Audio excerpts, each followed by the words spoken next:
Hello again everybody, and a very warm welcome back to the channel today. Well, firstly I suppose, thank you for holding on over the last couple of minutes. Slight delay, I'll have to restart the flight sim because of a slight hiccup with the scenery cache loading.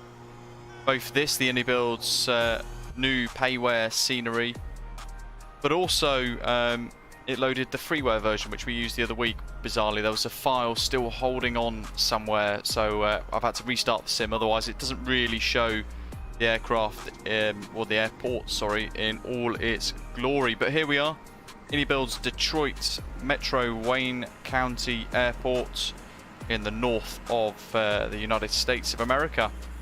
It's available on the iniBuilds store, and it's linked in the description down below. And today, by the end of this flight, two of you guys are going to win a copy each.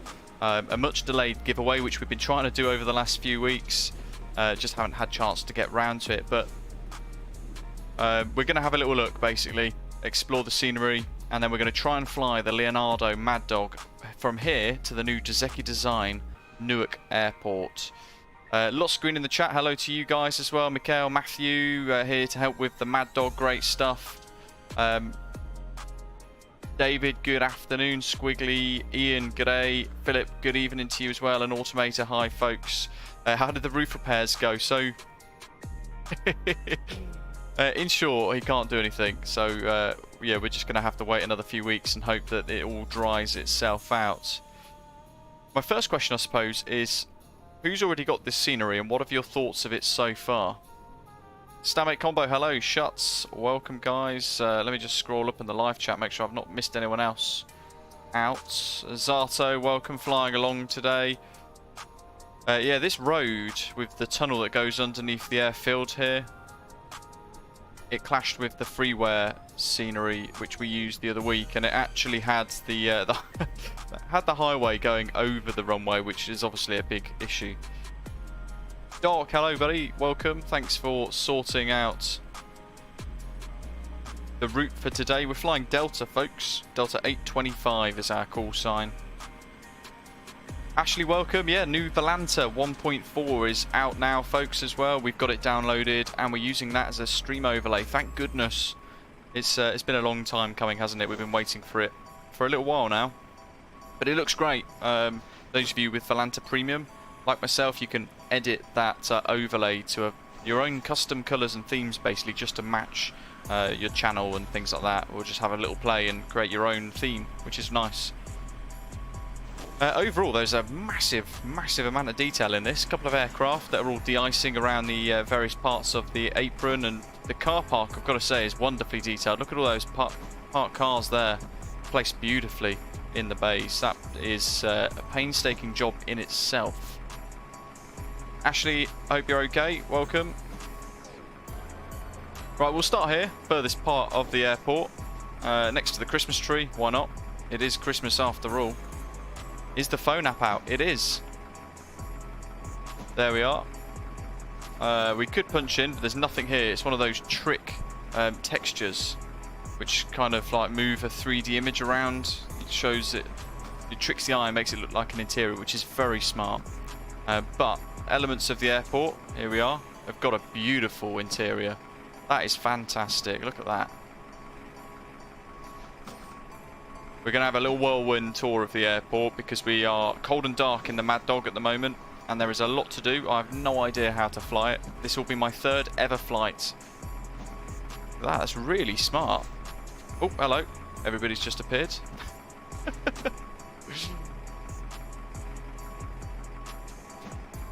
Hey, it looks good, doesn't it? We zoom all the way through the check-in zones. Yeah, that's really quite smart indeed. I don't think there is much of like a security area for us to dip through, unless I've missed it. But if we go to this side of the airfield, yeah, we can kind of see they've done that 3D imaging again. But the oily apron marks are very cool. Looks really good, doesn't it? Flying live weather and live time today. I've not even looked at the weather, to be honest, and I'm yet to even add in the Maddog's load manager stuff, so we have the correct amount of fuel and things input. So there's one of the terminals at Detroit. You've got the cargo centres off in the distance over there as well. If you just zoom into those. They've done the exterior of the airport, so you're flying in over an approach path, which brings you in over fuel farms and all that sort of stuff, which is really, really neat. Gives you that really good level of immersion on approach. I mean, look at that, such a mega airport. And we pan all the way around back to where we've parked. We're at stand Alpha 17. We'll have a little gander up here too. We've got lots of aircraft being de-iced. There's one near to where we're parked too, so for that reason I'll show you that as we get closer. Yeah, runway textures, beautiful, look at that.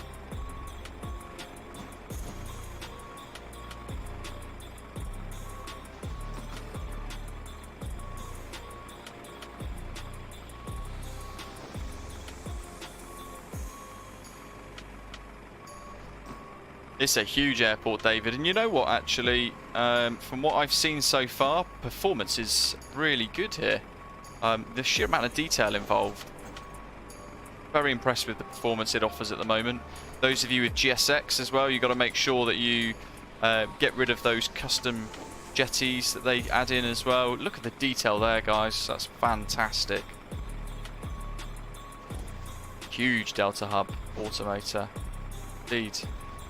And then this as well, the C gates, or the C concourse, that is complete with a whopper of an interior, beautiful structures, goes all the way down, fantastic glass work as well by the iniBuilds team. This is a whistle stop, like I said. Hope you guys don't mind. There's a lot to pack in today, and of course, once we've got into the jet, we will trigger that giveaway that we've mentioned. Nice to see a lot of Christmas trees here dotted around. That does give it a little bit of a festive spritz for the season. Oh, hello buddy, welcome. Nice little test here. Wonder if we can see... No, we can't really make them out. But from a distance, looks really crisp. Just when you get closer in, you don't really get that detail. But how often do we read those? I've got to say, almost never. Right, let me pan out and go see what the dog wants. He's going wild.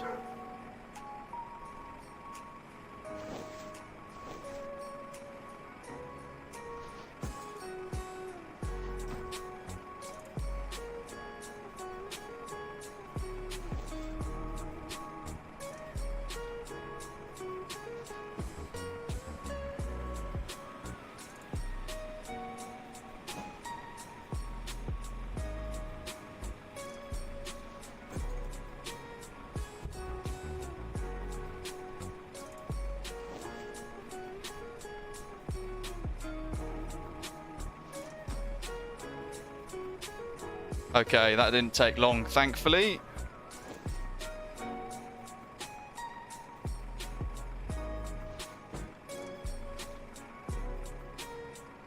Yeah, that's the point as well. A lot of the data on those boards are in phones, as Matthew's saying now. Ron, hello, welcome. Ask if she's got Tinder. Here we go. So Delta A350 with a de-icing team. Giving it a bit of a spritz. Really cool.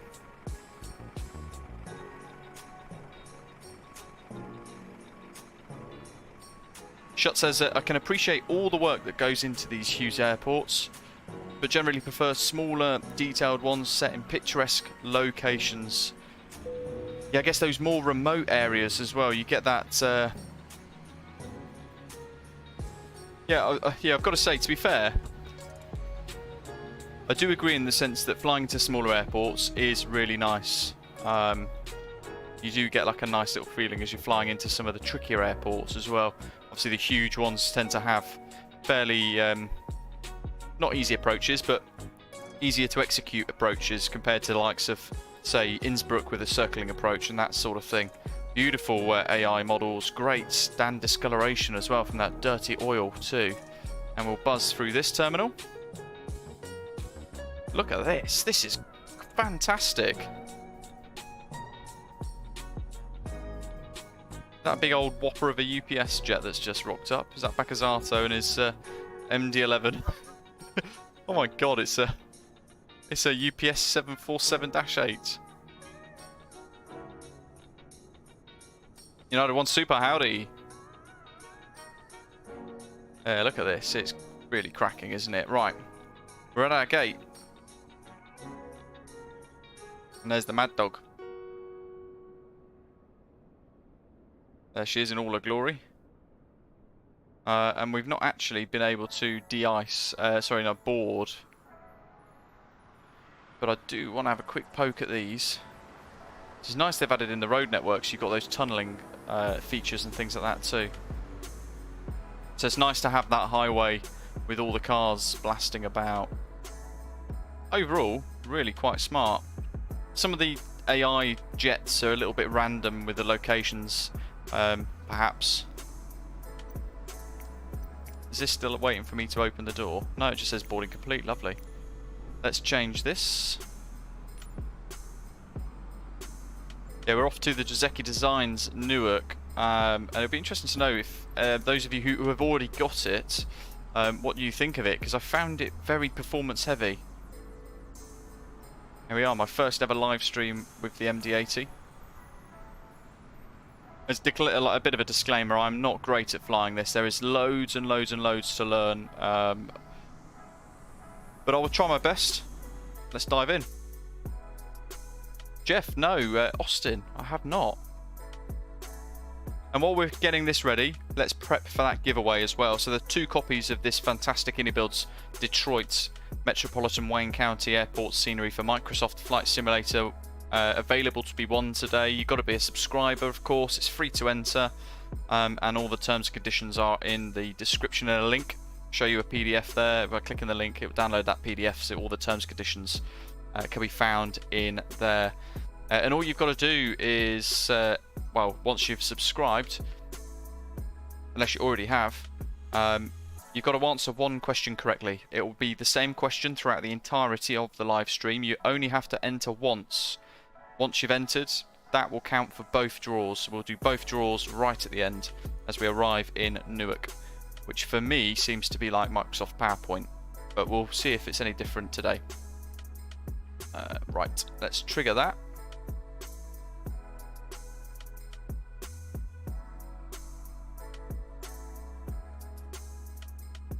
If you enter more than once, then it will void your entry basically. So don't spam the answer, otherwise you've just wasted your chance of winning. Okay, here we go. Let's get some power to the jet. Look at that. It looks absolutely mega, doesn't it?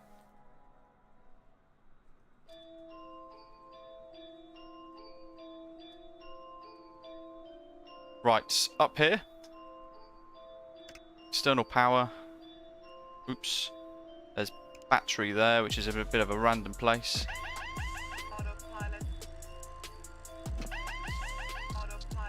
We'll pop the external power buses on.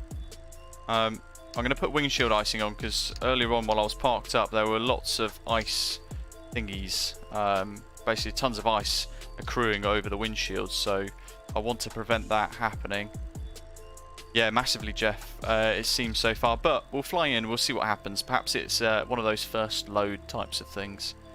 FMS, that's all good. Pop that on.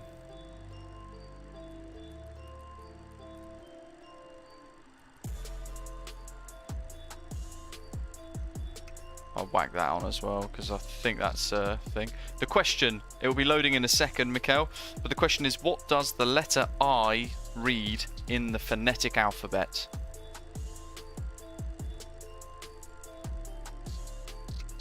Lights up here.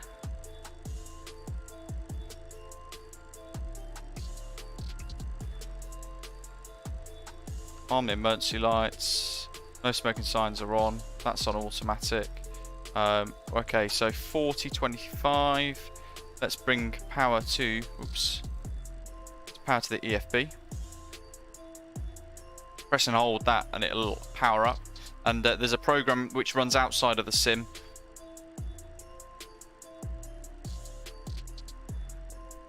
called their load manager, basically, and that is what gives you, oops, wrong one, gives you a load of data in the weight and balance section. There we go.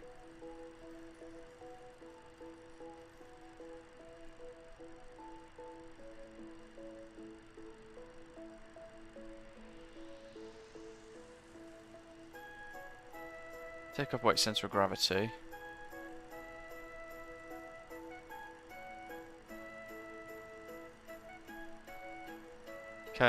KDTW.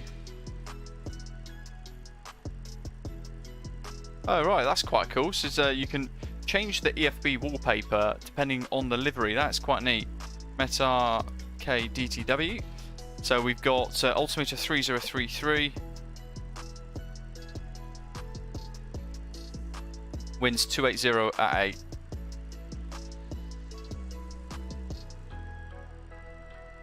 And the outside air temperature -3 degrees Celsius. Runway in use is going to be 21 right.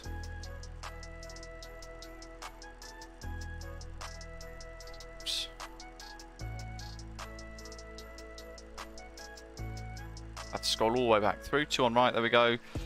Optimum flaps and the QNH. We need to convert, so 3033, thankfully, oops,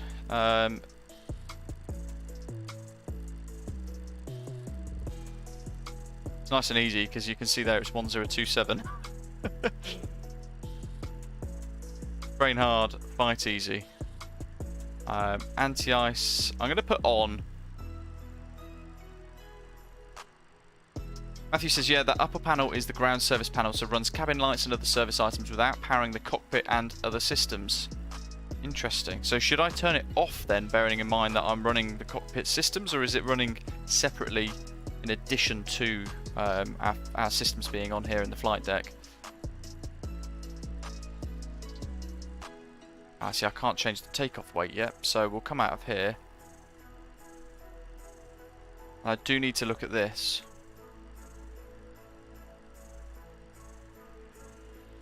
Because it seems like we're quite heavy. Mind you, takeoff weight, center of gravity. Yeah, we're within sort of limits. Takeoff weight, center of gravity is going to be 13.7. I'm writing a lot of stuff down here. Zero fuel weight, center of gravity is 10.2%. Zero fuel weight, 56.5.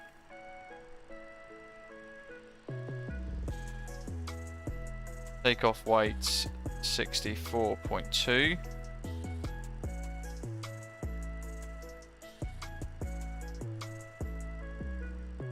And we've got the right amount of fuel for the flight 2.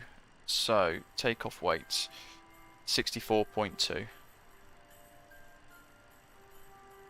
Can't remember what the exact figure was, but it wants it in kilograms, so we can't do the point, I don't think. We'll hit calc.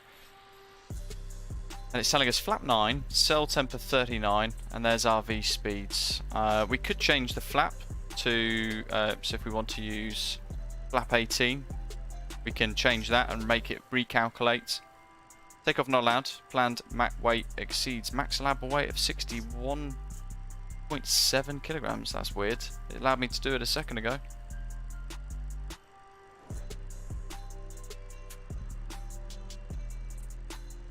So we'll go back to optimum.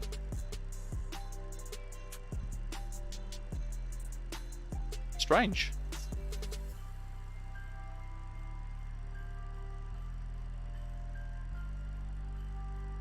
Flap 9. Heyo, welcome to you. Delta Tango, welcome.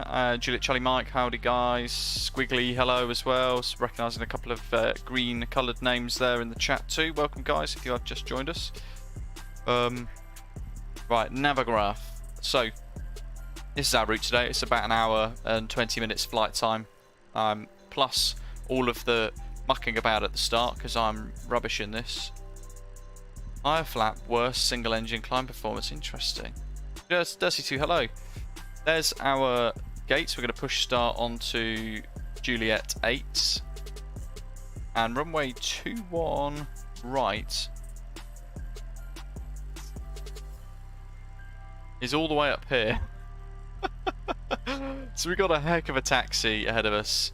We're going to come out and we're going to taxi probably uniform 9, uniform golf, hotel Mike, hold up Mike. We'll use the full length, Mike 6, in case I muck anything up. I'll use the whole runway. It's 2,591 meters long anyway. When we do depart, 21 right, we're going to go onto the Pavel 2 RNAV departure, which looks like this. You kind of have to delete all of the ones that are irrelevant to your own departure. So the bit where the cursor is here, that's the one that we want to focus on. 21 right. We're going to depart, then left turn to head south, all the way down to Jolu. Left turn again to head eastbound to Yimi, at or below 7,000. Into Canadian airspace, climbing up to at or below 9,000 at Howard. Silver, and then, well, ignoring that one really, but Silver, Pavel, and away we go to ESSBE, which I think is our next waypoint as well, ESSBE, and then from there, all the way to SLT, where we then join our arrival into Newark. It's a long old arrival, like a lot of them into New York. What could possibly go wrong? It's an RNAV departure, so I'm not going to worry about tracking VORs and things. That again is something that I'm still not really used to. We'll just see what happens. We'll see how we go with it. I'm not sure what the maximum landing weight is. 58.9 kilograms.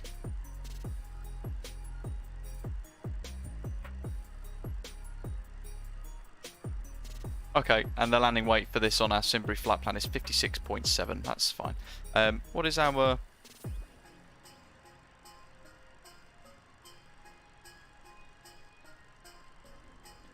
Takeoff weight 64. Zero fuel weight 52. That's 52.4. So maybe I need to change some of these weights. Actually, you know what? I'm going to do 0, 0. Cleveland Center. Nice. We've got a departure already by PDC. Zero fuel weight 52.452. You know what? That's almost bang on our zero fuel weight on Simbury. So that works. That works. Let me write that down. 52.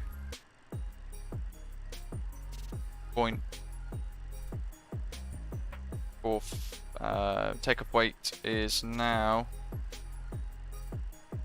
6169, which then brings our landing weight into pretty much maximum territory.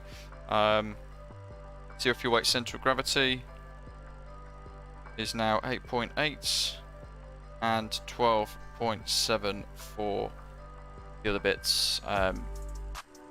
So back into performance.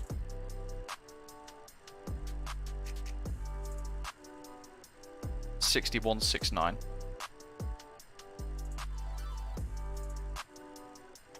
See what it gives us now. 8.5. Lap 8.5. Cell of 48 degrees. And then we've got V1 137. V rotate 142. V2 151. And we'll go from there. Who knows what else could happen really. Okay, enough of the ESSBE. Let's dive to the flight deck. Let's pull that. And again.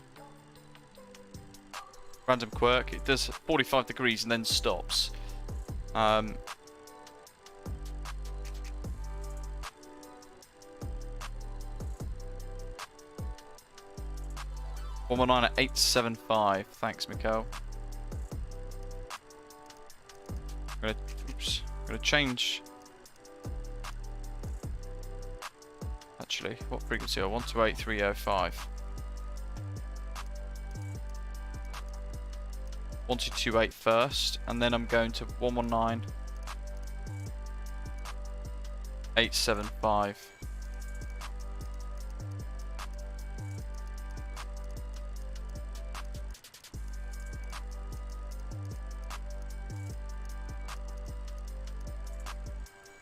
There we are. We've got our PDC, so we've got travel to SB, SLT, FQM, final altitude 350, climb via SID, departure frequency 119 at 875, plan runway 21 right for departure, contact Cleveland Center frequency 119 at 875, taxi with assigned SID, squawk code and current ATIS code only,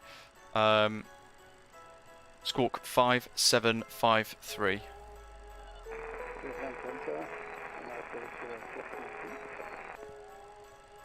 United 619 Cleveland Center, good morning. Squawk 5767. Delta 825.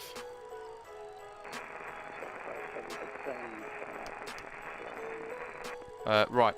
One of the things I learned from the other day, those of you who saw my video, I had one issue on takeoff where it started to scream at me because I'd not actually set the stabilizer trim properly. So we'll do it now. Central gravity 12.7. which is actually where the cursor is, flap 9.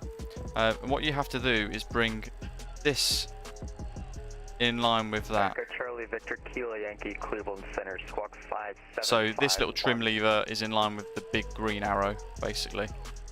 Like that, I think. You know what, Jeff? I did think about doing that, but then... United 619, money. radar contact 10 miles south of Johnstown, flight level 320, good morning. 10273033.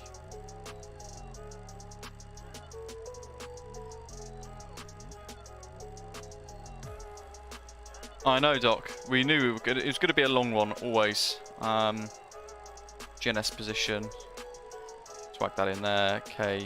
KDTW. There's no way to start this aircraft quickly, I'll tell you that much. Gate A17. Into the routes. We've got destination of, in fact, has this got sim brief, ACARS? Low sensor to 5037, Delta 5037 Cleveland Center, radar contact, clear direct Motor City, call and maintain, flight level 200.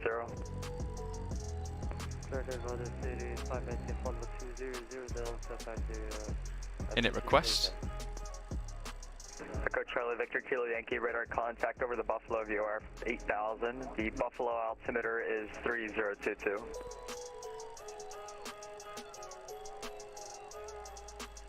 Bit fuel is going to be on our sim brief flight plan. Echo Charlie Victor Kilo Yankee, radar contact over Buffalo, the altimeter 3022.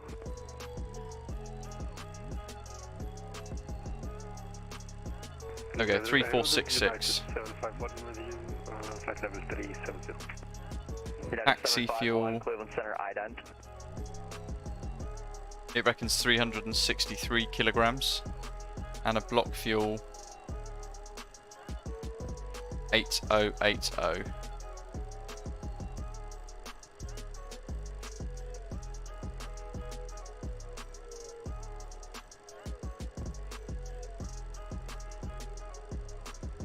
We go back to here. We want KEWR.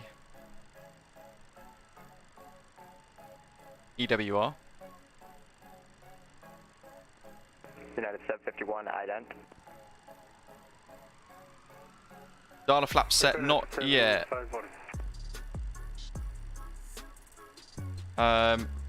Where are we? So next is going to be sim brief. We're going to go to ESSBE. United 751 radar contact 20 miles southwest of Litchfield, flight level 3. What's your altitude? Vector SLT. United 751. Roger, radar contact 370. That's a good question. It's a VOR, I believe. Slate run 1139. So the top one's usually the closest. That's the one we want.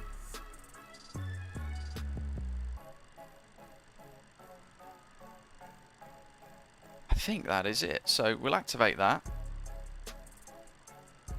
Execute. Departure and arrivals. We want the next page. We want runway 21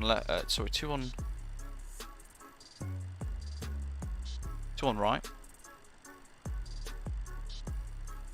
Next page. Pavel 2.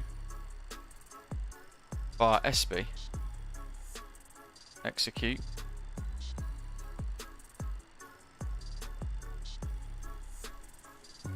EWR. Goodness me, there's so much to do. FQM3 is what we want. Transition via SLT. And we're expecting the ILS22 left, which is that one there. Is it via Patron?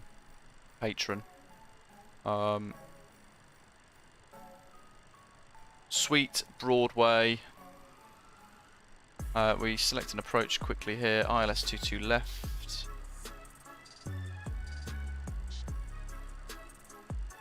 I'm going to say yeah, because then it gives us a bit of a fake leg. Gives us like a bit of a downwind and a base leg turn, but effectively that should help square off the arrival quite nicely for us. I think that is all of that done. So per finite page, we are going to put cruise in at the top, flight level 350. I know I'm probably doing this in a very mashed up order, but this is one of those things that you end up trying to do a lot. Cruise wind 291 up to 94, ICES -3.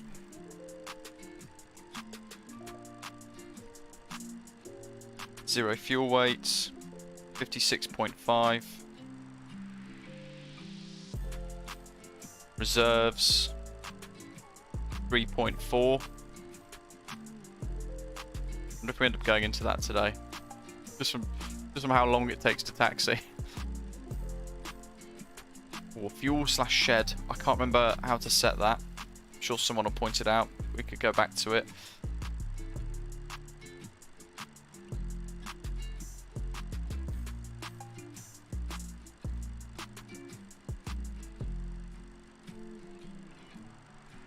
Takeoff is going to be, where's our V-speed? 137. Go ahead. 142. 151. You said you requested what altitude? Flight level 390. At a 751, come on, maintain flight level 390. Lemon, maintain 390, thank you, United 1051. Put fuel number then N. Awesome.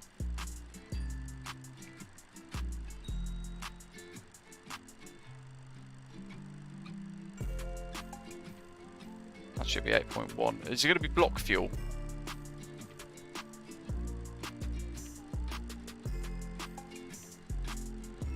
Oh, interesting. Max altitude flight level 325.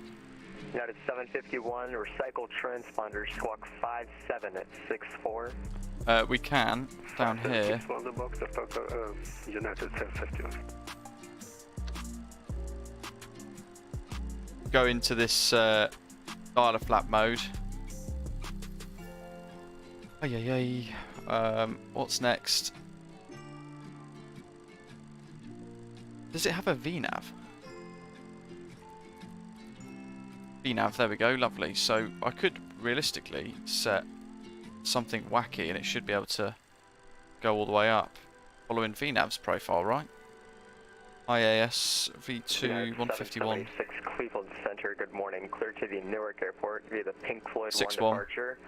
Door at transition then as filed. Climb via the SID. Departures with me, squawk 5736.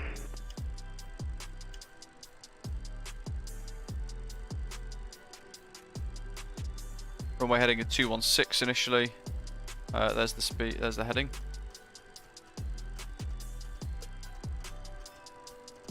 At 776, read back correct. Call for taxi, runway 24 left.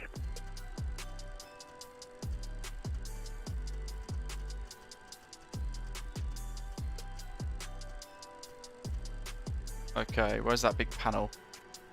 Matthew said we can turn this off. Right. Let's reset that. I'm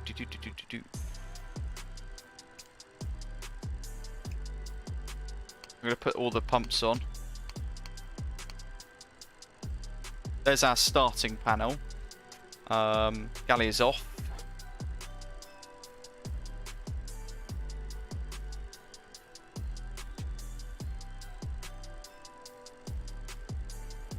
$825.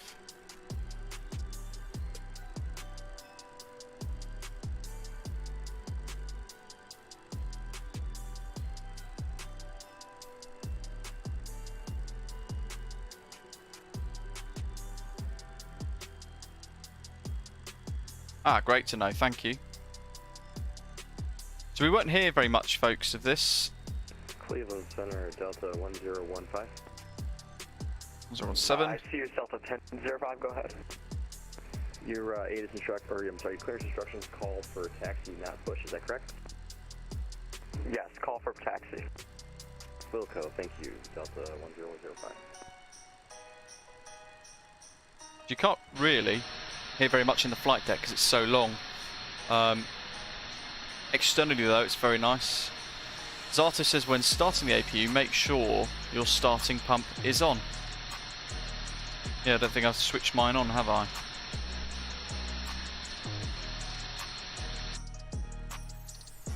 That one. Interesting. Thank you.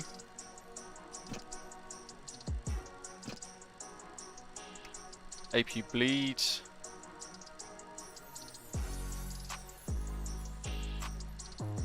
Get rid of the GPU, which then also means we can go into GSX, additional services, dismiss GPU.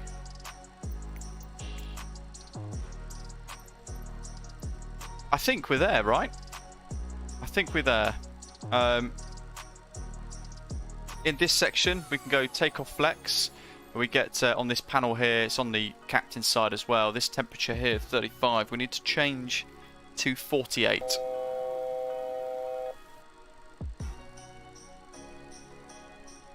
Like so. Alec, hello buddy, welcome. You're saying max altitude to flight level 325 there.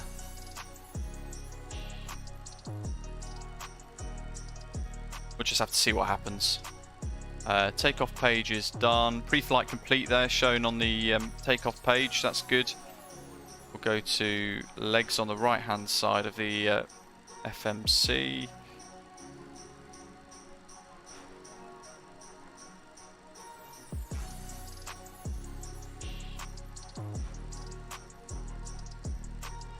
Bring that range ring in a little bit.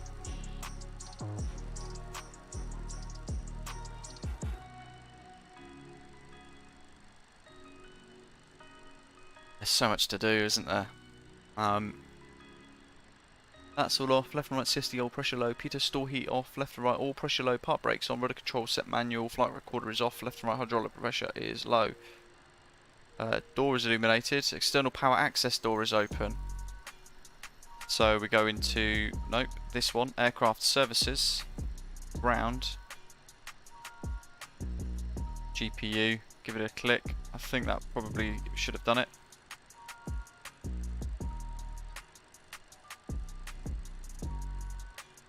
There we go. Oh, maybe not. It's just reset itself, hasn't it? That's all.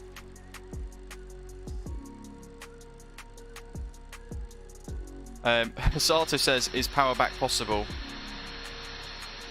I won't, just because it gives us time to, well, try and get the engines on. I might take a while. Okay, so fuel heat, do we need to turn that on? Air conditioning shut off, override, ram air is off.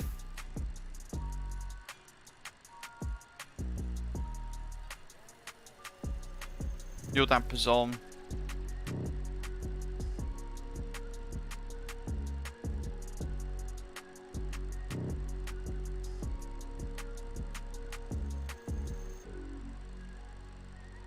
Now, in order to get your flex temp, you have to turn off art. To the west, Chicago's offline. Radar service terminated. Free exchange crew. Good day. Oops. Oh, you come have good day now. This one. Oh, weird. So what does that do then? Matthew there saying that in order to get your flex temp, you have to turn off art, switch up and to the left of the gear lever, which is there. Obviously, then if you close it, it turns that back on. But yeah, turning that off has then actually allowed us to select 48 on the flex. I saw that no mode at the bottom here. Extinguish. Interesting. So there's a lot of quirks on this jet that you will be learning for years.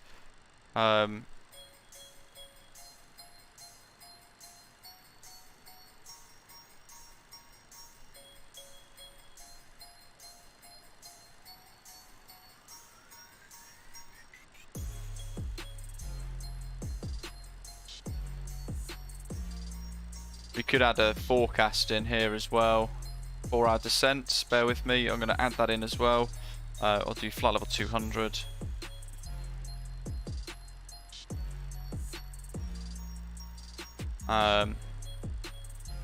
Delta 5037, Chicago's offline. Radar service terminated for exchange approved. 297 at 86. I feel like my capacity bucket is almost full already, and we've not even pushed. 15,000, 297 to 53.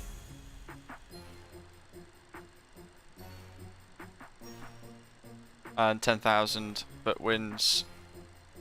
That'll do 296 at 33.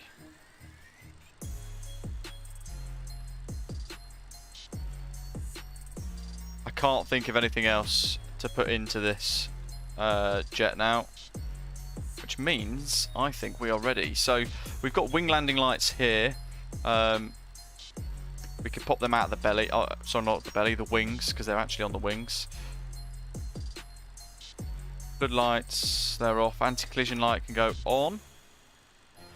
Boss light is switched on, because I don't think I had them on.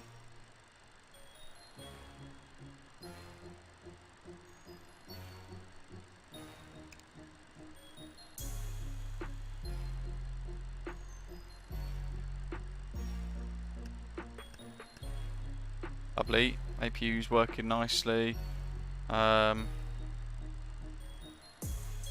Galley is off.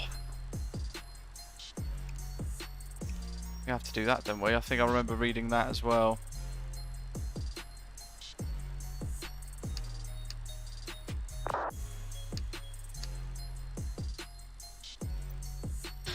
Are we clear? We've got an Osprey pushing.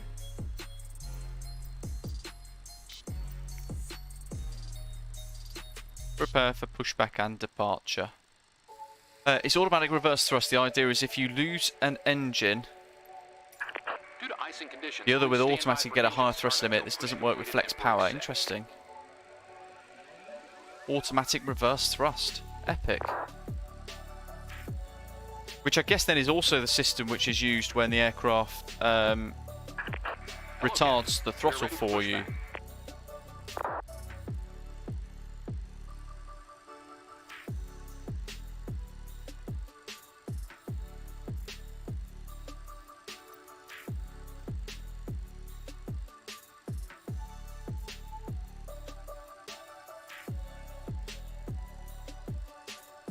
Doc, I am. Departure check completed.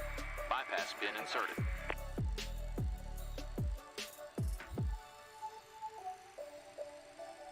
Or automatic reserve thrust. Oh, okay, so it holds some power back then, and it will automatically apply max thrust. So I guess then, in simple terms, it will get every bit of power out the engine, should you have an engine out. Cleveland Center, Delta 1005, grade taxi to 22. By the way, Cleveland 2 departure, squawking the window opens. 5761 with information alpha. Delta 1005, Cleveland Center, squawk 5761, runway 22 left, taxi to uniform, Bravo, Kilo, Yankee 10, cross runway 27 right. Centurio, hello, welcome. I think we're there. Bravo, Kilo, I mean, you guys that are more familiar with the jet, do tell me if I may have missed something. Kilo, Yankee 10, cross That's 27 set. right. That's set. Uniform Bravo, Kilo, Yankee 10, cross 27 right, Delta 1005.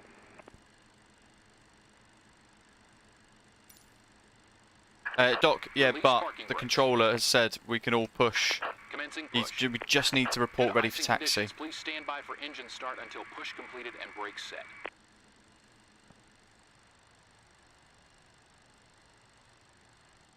Right, so we want System A.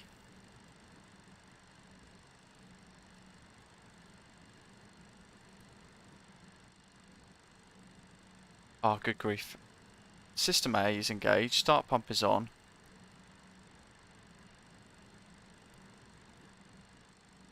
And then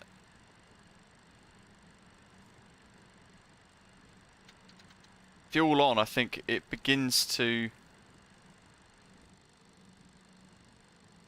feed fuel in, is that correct? I might have got that wrong.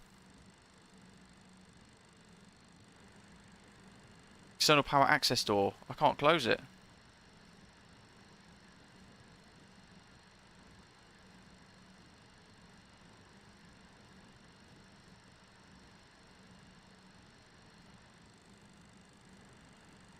How do we close this?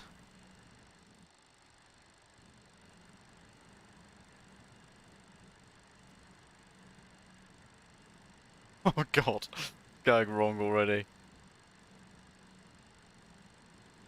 Wait till 20% for fuel. So, but that's the thing. I haven't got 20% here. What have I missed? What have I missed? Set parking brakes. Waiting your confirmation for good engine start.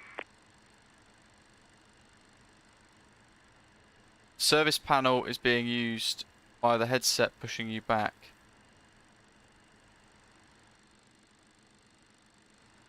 Oh, that's really smart. So it's simulated. Well, it's simulated that, but then it's. I'll click stop here and complete. Space to the west. Indies closed. Radar service terminated. Pre-exchange approved. 1228, no, it's 619. Bye. Good day. Yep. Bleed valves. Well, I've got air conditioning off. Unless it needs to be a HP bleed off. Was that it?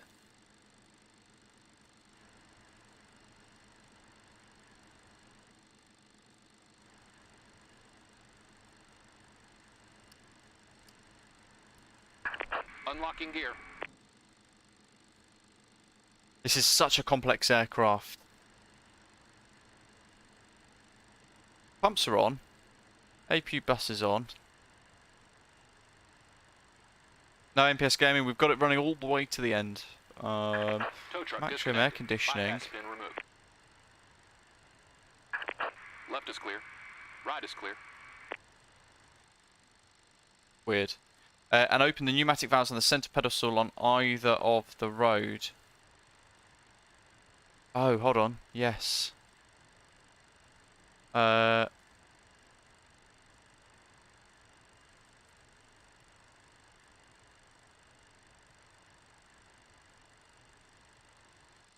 side of the rudder trim.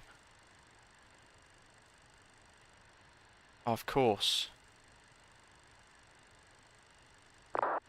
Yes, I knew there's a weird thing.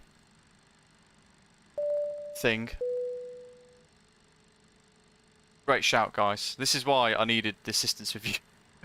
You Clear guys. to start engines. Let's give that another flick. Let's just try and see if that kicks in engine 1.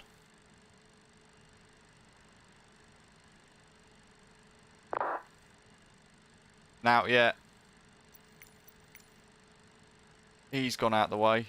Probably a good idea. Right, where's my checklist?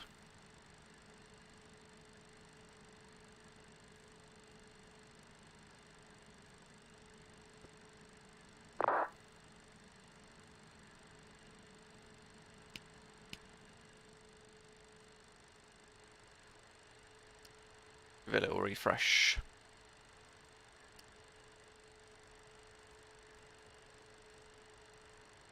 You have to APU bleed air on next to the APU start switch. I do, yeah. APU air.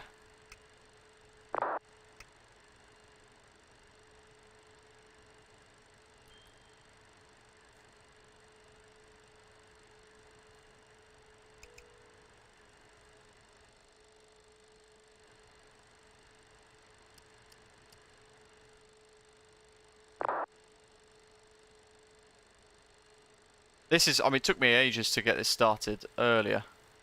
And Philippine 1 radar contact 40 miles east of London, flight level 250. Come There we go. Flight level 300. Engine 1 can start first. We're doing it, we're doing it, we're doing it.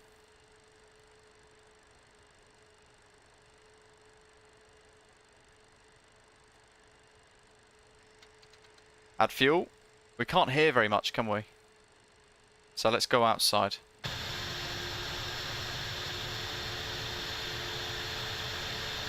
Wasn't a right cue.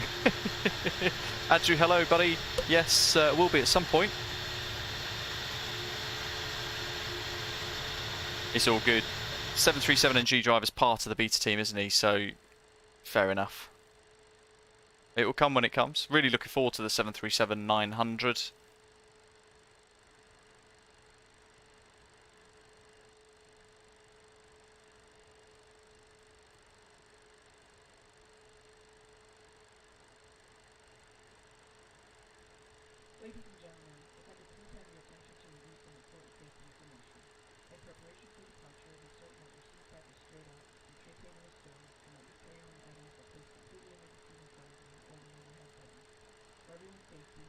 Okay, that's that one.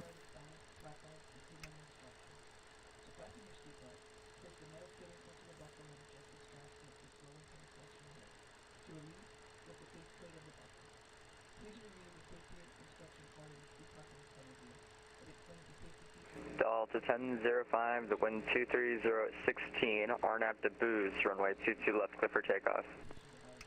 RNAV boost, clear 22 left, clear for Yeah, fuel control lever up. 1005.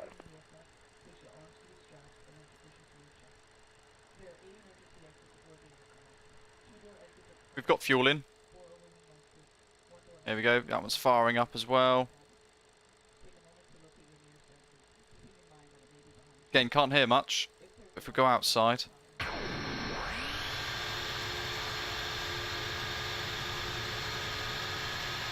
Does sound good.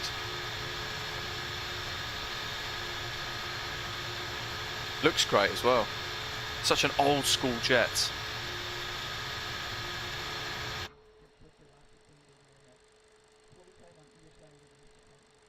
Okay, that looks like both the engines are stable there.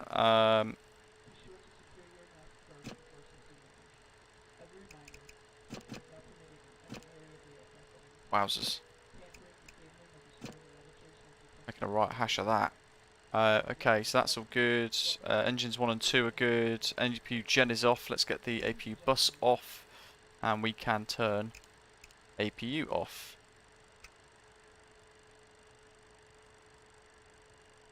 Philippines 1, descend via the Put those on top gun to automatic. arrival, the metro altimeter Anti-skids on auto. 3035. That's all set. Landing altitude.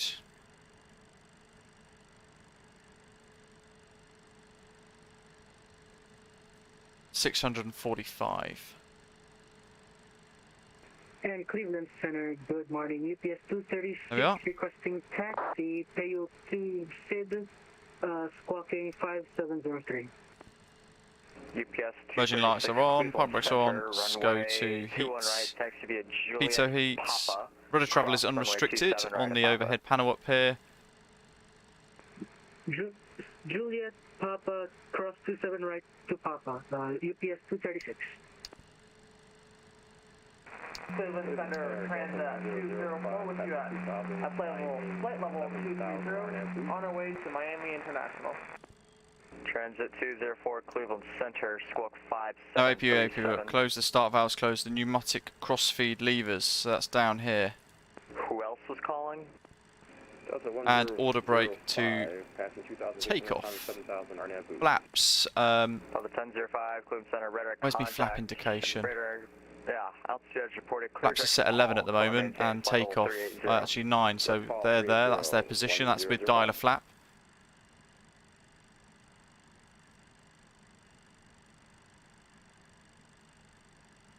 Actually, no, it's reset dialer flap. I want 19, don't I? 9, sorry. Was it 8.5? 8.5. Transit 204, that squawk was 5737. Lovely job. So that's dialer flaps set. Flaps are now set to another position. AR simulations, hello buddy. 40 miles north of Buffalo, flight This level is 260. Volanta's overlay.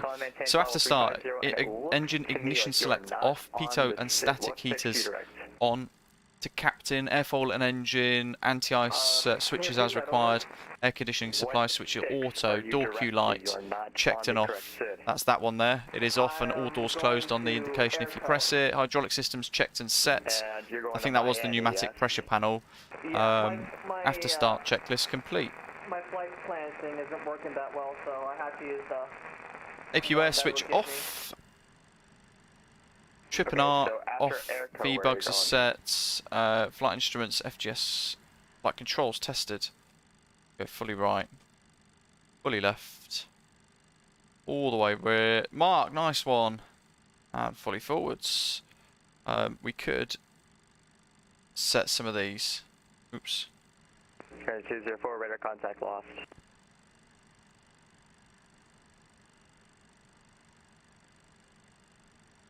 Just set that like that for now because it's a lot otherwise.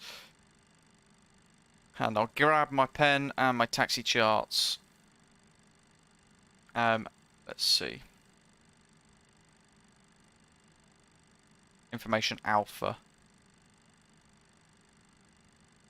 3035 now, altimeter.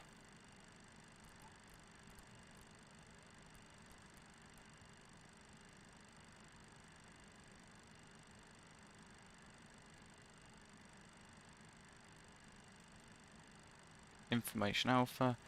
Cleveland Center, good morning, Delta 825 MD-82 with alpha.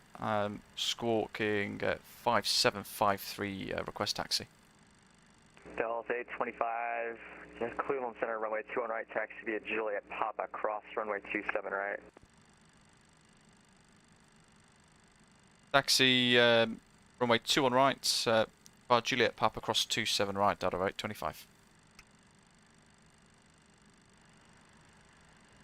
And up at the top. Echo Charlie, Bit Victor of power. Kilo Yankee, New York's closed, radar service terminated for exchange approved.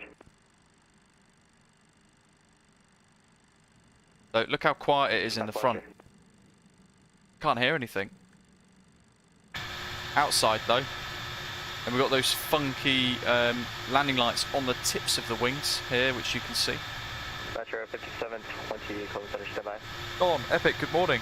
Or good afternoon, rather. Metro 5720, clear 24 Lauderdale, Cats for departure. To enter the giveaway, all you've got to do is answer the question, what does the letter I read in the phonetic alphabet? So like A is Alpha, B is Bravo, that sort of thing. It's going to be Juliet Papa, cross 27 right, up to Papa 6. So he's actually routing us towards 21 left first.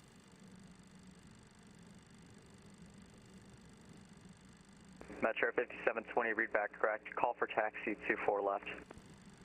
The one thing I love about this is the emissives. The textures aren't that great, but the emissives on board the aircraft, especially for those of you who like to fly sort of evening flights, blows your mind. That's the one. Make sure, of course, if you have entered, you only enter once, because Nightbot will wipe out your entry otherwise. United 751, cross Slate Run, Sierra Lima Tango, at a maintain, flight level 330. Can't remember how to get rid of the... There we go, the little screw there, lovely. Don't need that right now. Yeah, only enter the one time, folks. You'll find you need a little bit of power to keep rolling here in the jet. Airbus A320's pushed off Alpha 21 at Detroit for the Paddle 2 departure.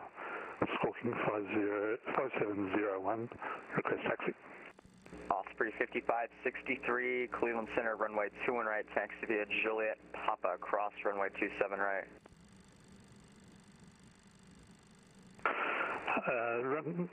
Taxi to runway 21 right for Juliet and Papa.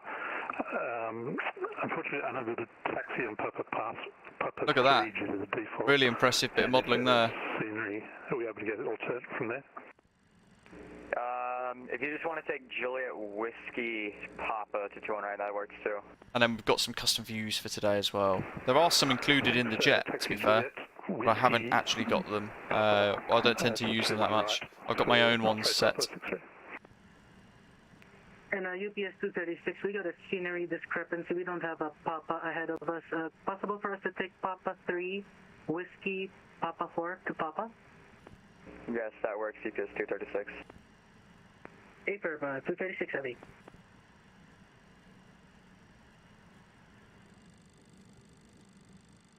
Centurio, it did, but I've re-enabled it because otherwise it's yeah, the computer's not that clever. Did I crash yet? I haven't got airborne yet. An hour, folks. An hour, and we're just taxiing. The level of detail in this is great fun, though. It's so much to learn. It's a huge learning curve especially compared to an Airbus.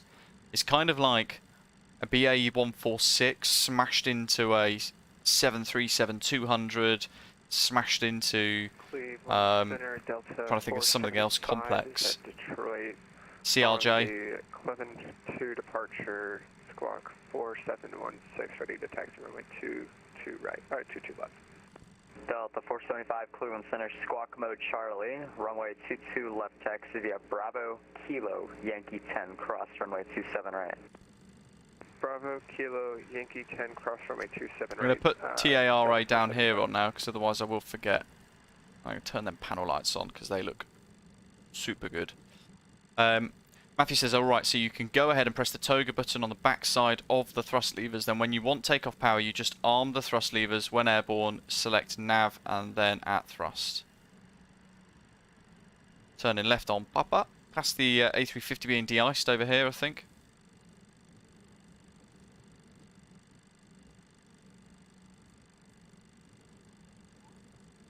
Yeah, on the de-icer pad. Runway 22, correction, 24 left, clear for takeoff.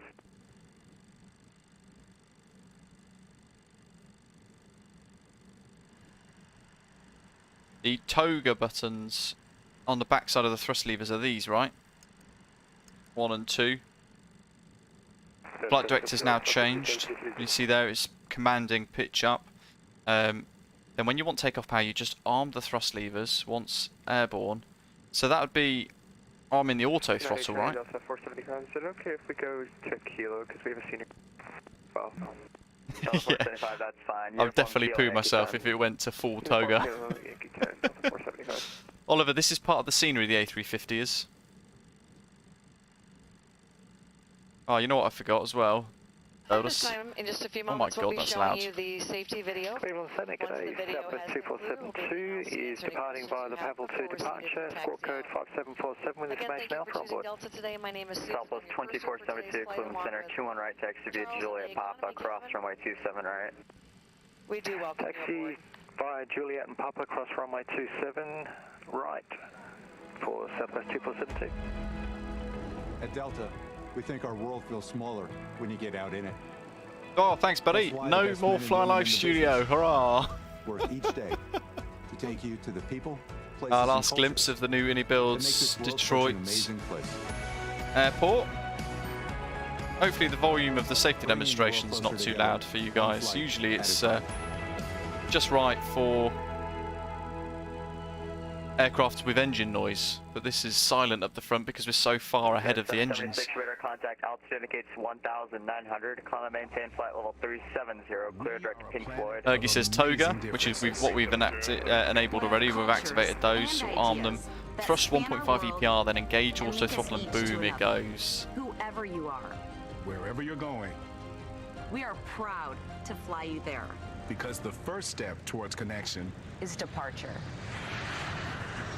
Welcome aboard, and thanks for... Yeah, it's so good. Our first priority on every flight is the safety of our customers and crew. So, before we depart, please pay attention to this important safety message. Be sure that all carry-on items are securely stowed in an overhead bin and place There's a couple of animations, including handbags, under the seat in front of you. If you lose your electronic device in your seat, I do like the Luke Air tool for this little extra bit of immersion. Exits and bulkhead areas are clear. We've got the little modulation system here showing takeoff and takeoff modes for the thrusts. Tip into the buckle and adjust the strap so it's low and tight across your lap. To release the belt, just lift the top of the buckle. If you're seated in the business class cabin, secure your shoulder harness by attaching the metal tip to the fitting on the belt. To release, remove the metal tip and allow the shoulder harness to retract. Please remain seated with your seatbelt securely. Philippine 1, radar contact. Matthew says once airborne, select nav, then at thrust reduction altitude, select VNAV. Thanks, good grief, there's so much to do. Federal regulations require all passengers to comply with the posted placards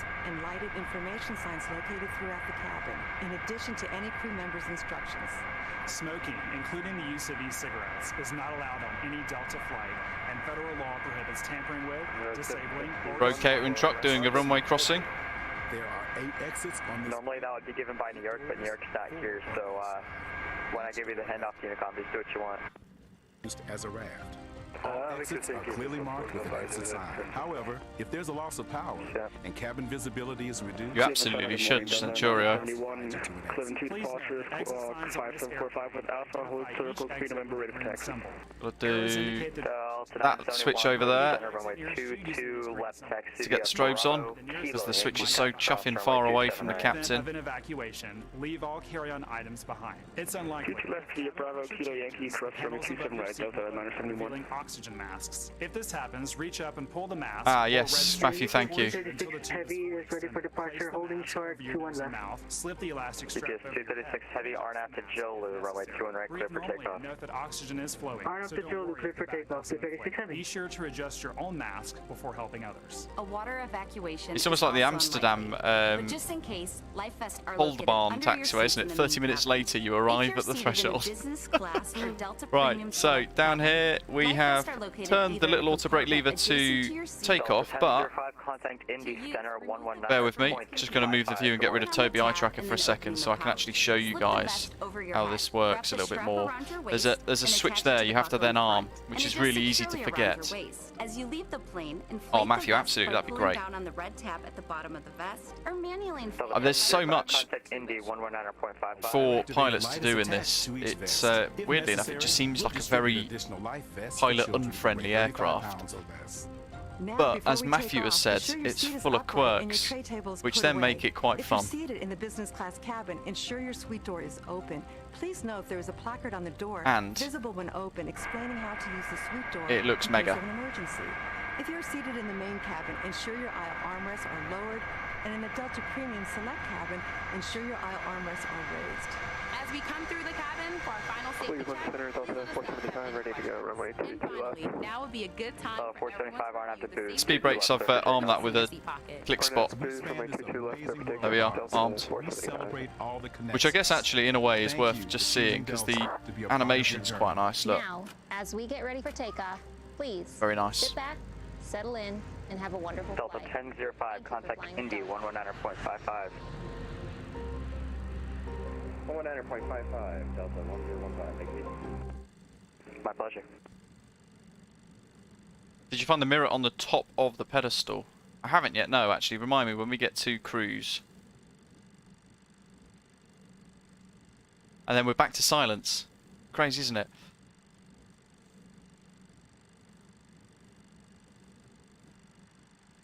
Arm your altitude. Oh yes, by pressing... Cleveland Center, UPS 236 Heavy, airborne. Ooh, that was a weird little boop. UPS 236 Heavy, radar contact, climb and maintain, fly level 370. 370, 236 Heavy.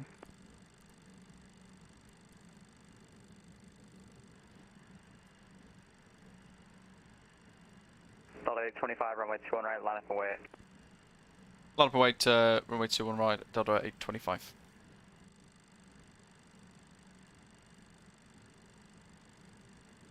Let's get all the lights on. It'll be another 30 seconds for Delta 825.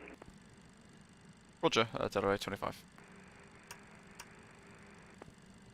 Aircraft calling is nothing but static. Make sure your microphone's not muted.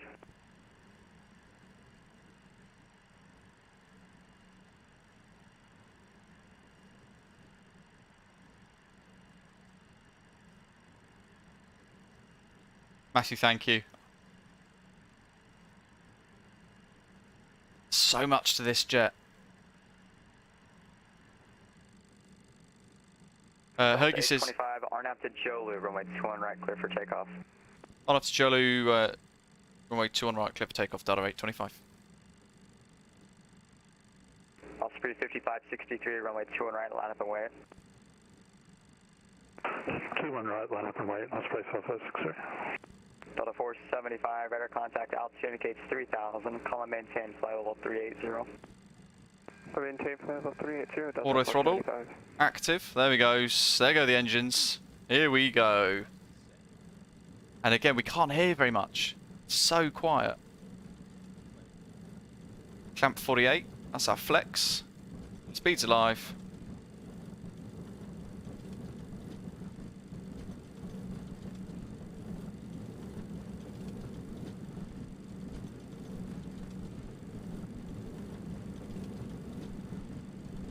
B1. Rotate. Ahoy! Into a bit of a crosswind. Holy smokes. That's most of the runway. Positive rate, gear up. So chase the flight director.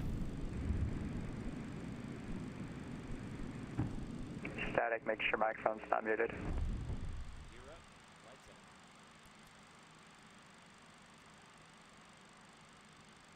Nav, autopilot on. VNav.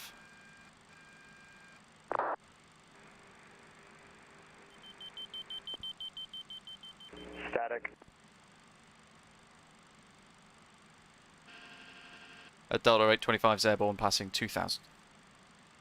25 radar contact, climb and maintain flight level 350. Climb and maintain flight level 350, Delta 825.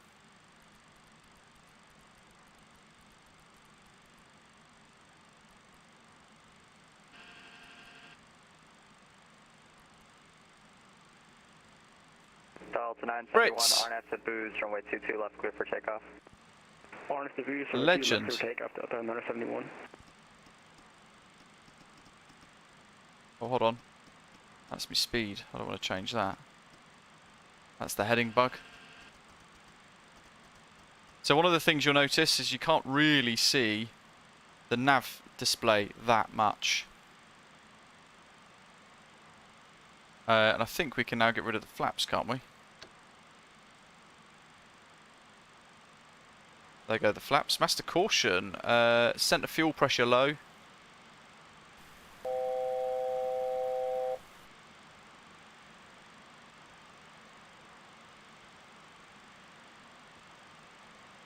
We're going to click climb now, change the mode. Let's clear that. I think we can Osprey 5563, turn. RNF to Jolie, runway 21 right, clear for takeoff. No, RNF to Jolie, 21 I think it's right, just the top one. takeoff, Osprey 2. Mark, Zato, Jeff, Joey, Birdman, Ehawk, Avsim, Lars, Olof, Stolt, Benny, Big Bucks, MG King, welcome guys. UPS 236, delete the speed restriction. Centre. Is it all of these that we've got to turn off? UPS 236, delete the speed restriction. Yeah, we got that solved. We gotten rid of the speed restriction. 236 heavy.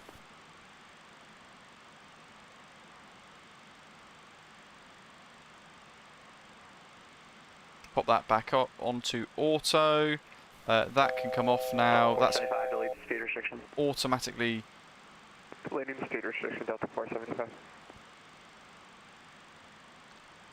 We do now. We don't anymore. Good spot. Just the forward and aft centre pump. So those two were correct. Lovely. Mark, yeah, the new Volanta overlay, new. Ready for push? Let's get the tunes back on. Push is your discussion call. Look at that. Break, off speed 5563, radar contact, climb maintain, flight level 370.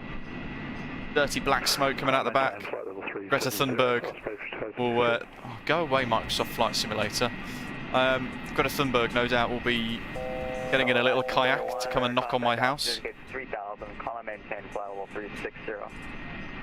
Climb maintain, flight level 360, Delta 971.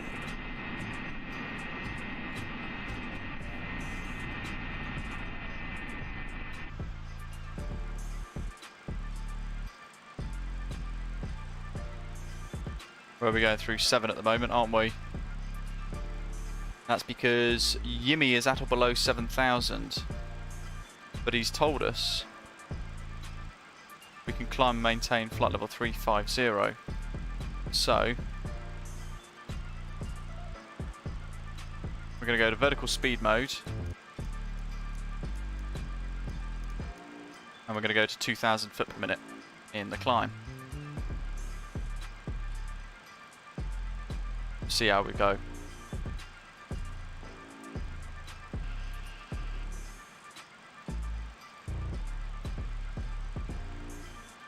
Go to level change, Zato says.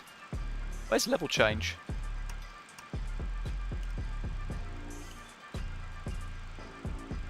Turbulence mode, alt hold, vertical speed, IAS Mac, VNAV, auto land, VOR lock, nav. Delta 825, delete the speed restriction.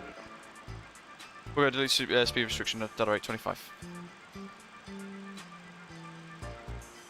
IAS Mac will do the trick. And Southwest 2472, RNAV to Jolie, runway 21 right, clear for takeoff. RNAV to Jolie and clear for takeoff, Southwest 2472. So that is basically IAS Mac is flight level change.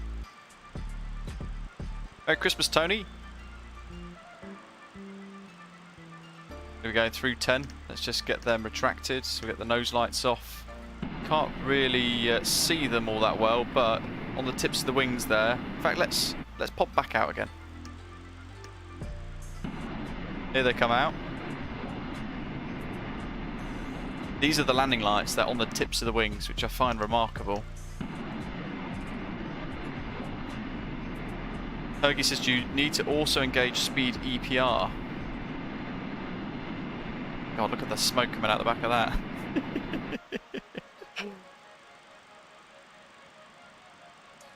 So you're saying we need to also arm EPR limit, is that correct?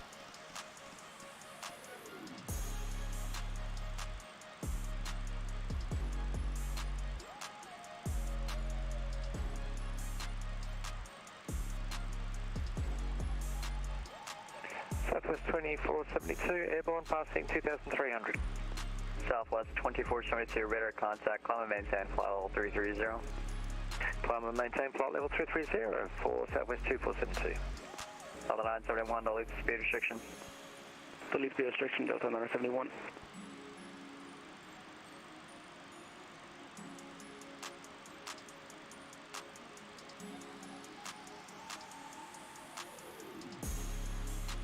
God, what else is there to do? The silver's coming up. Let's move the heading bug. In fact, if we click it... Oh God, no. Where's nav? There we go.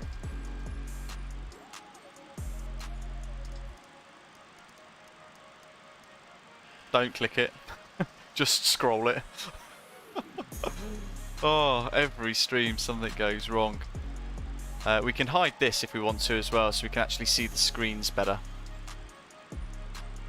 That's the tiny little CRT nav. You adjust your climb speed with the vertical speed wheel. That's pretty neat.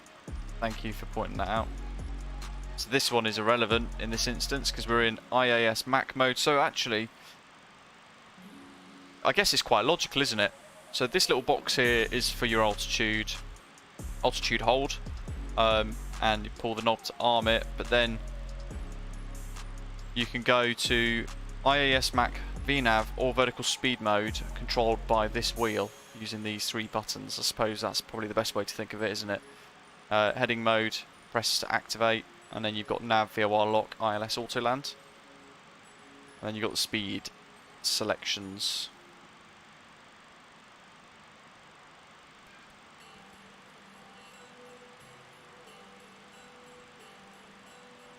Okay, I've turned EPR mode on then.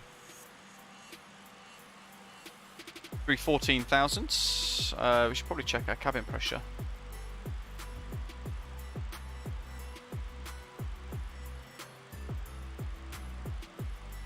Slowly pressurising.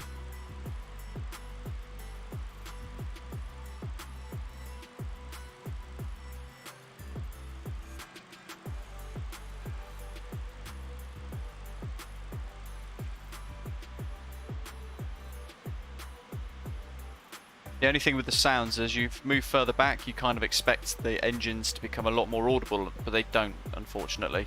How's the overlay working, folks? Is it working well? I can't see it, so I'm hoping it's working nicely for you. Do let me know. Hopefully it's updating and it's showing the aircraft type and things like that. Osprey 5563, delete the speed restriction. Delete speed restriction, Osprey 5563.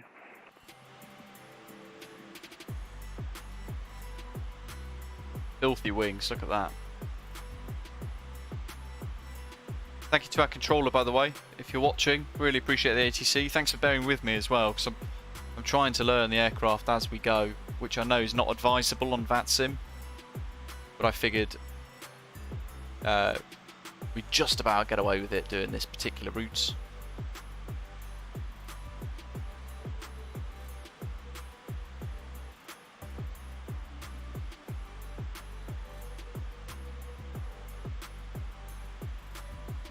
Algebra never made sense for you, Fritz. That's the problem. That's the problem.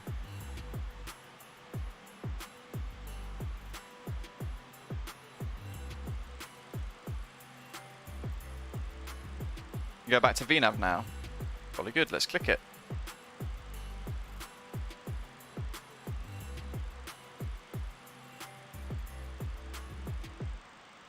So if I show you, oops, if I go back here, this is the actual cockpit in full, in all its glory. There is so much to do.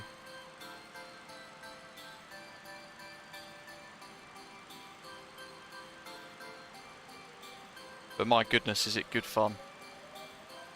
It's, I think, the most expensive aircraft add-on still available for Microsoft Flight Simulator, Leonardo Software House's MD-82 for MSFS, but United 776 cross fleet run Sierra Lima Tango out of maintain flight level 330. Issues with it. Some of the textures are really naff, leaves a lot to be desired. I think for Microsoft Flight Simulator that, for the price, certainly is not acceptable still, but system-wise, as Matthew has said for ages now, system-wise, they absolutely smash it. It's bloody good fun. Southwest 2472 to speed restriction. Oh, you know what I forgot, guys, as well. Southwest 2472. I think I was supposed to turn 776 cross AUX to off, weren't I? Or to override. And also, look at those reflections.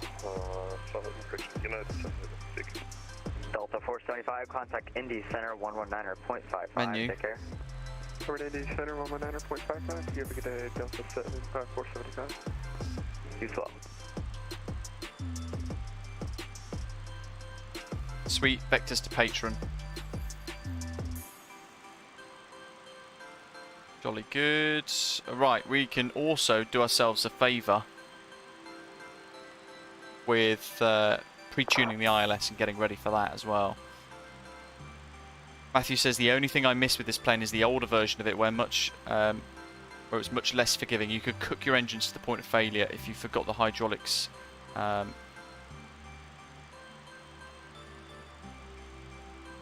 Matthew, thank you. Yeah, I remembered that from the other day. Actually, I was reading the checklist and it said about AUX off. But Matthew, yeah, saying that AUX and trans pumps need to be on below 10,000. So both of these, when we descend now, then I need to remember at 10,000 we need to flick both of these switches to the on position. Mark, hello buddy, welcome. PA28. Yeah, I do miss flying the old Piper. Not flown since May. No, 538, runway 23, taxi Alpha, cross 14 behind the United bus. Peter, can we get a link to the playlist? You certainly can. It's on Spotify. It's actually part of Epidemic Sound. So if you follow the link in the very bottom of the stream's description, you will see. 1673, runway 23, taxi Alpha, cross 14. Share, copy link to playlist. You'll see a link to Epidemic Sound. It's a paid-for license subscription type thing. But if you want to listen to it on your own, for your own sort of purposes, not streaming or anything, you can click the link. You don't need to pay for the license. Otherwise, it's about 80 odd quid a year if you click the link in that description for today's stream, like a referral link thing to Epidemic Sound.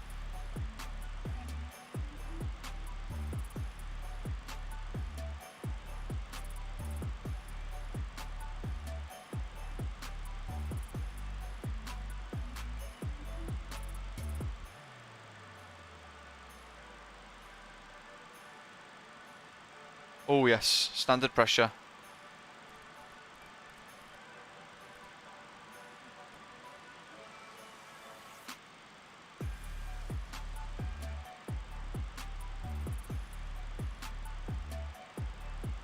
You know what, that's easy to forget because I click a button usually on an aircraft and it will revert to standard and back. So here you've got to actually go down to the Barrow knob and twizzle it round to standard pressure.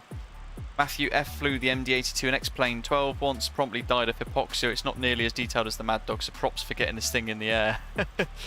I think I would have really struggled if it weren't for some of you guys in the live chat. Birdman says, am I doing any streams through Christmas? I'm actually working night shifts over Christmas, so possibly not. I'd have to look at my shifts to see when I will be able to stream, but it's from, what are we now?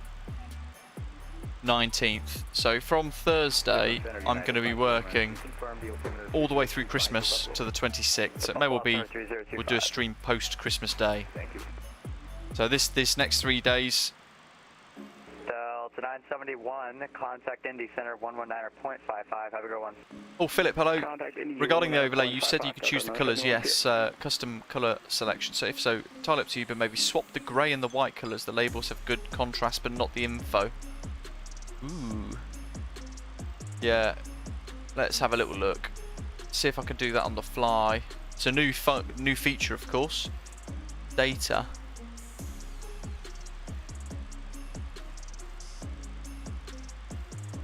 Oh my god, so many screens.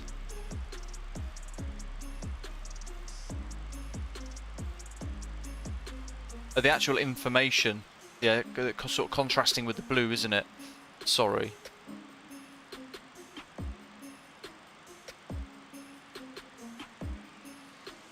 I don't know if that will have worked on the fly, but we'll find out. Osprey eventually, Hergy. Hopefully we get an Osprey livery. Look how slow this is to climb.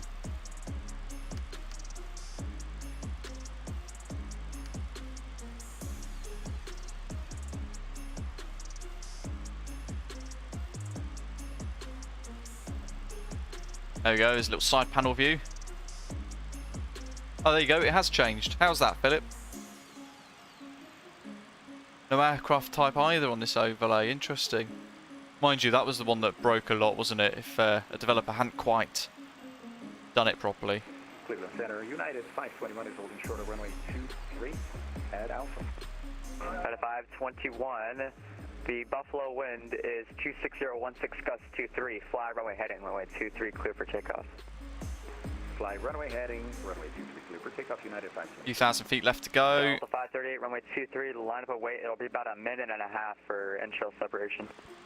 Alright, line up and wait, Delta 538. There's the giveaway question again. 2 copies of iniBuilds Detroit Metropolitan Wayne County Airport scenery available to be won.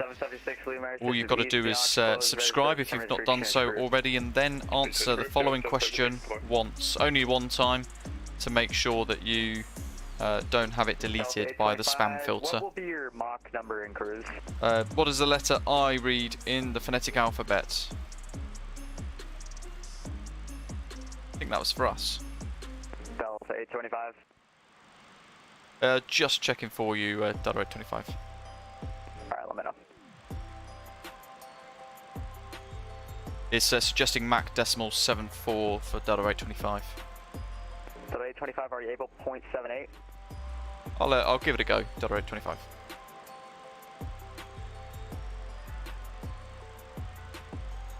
Thank you.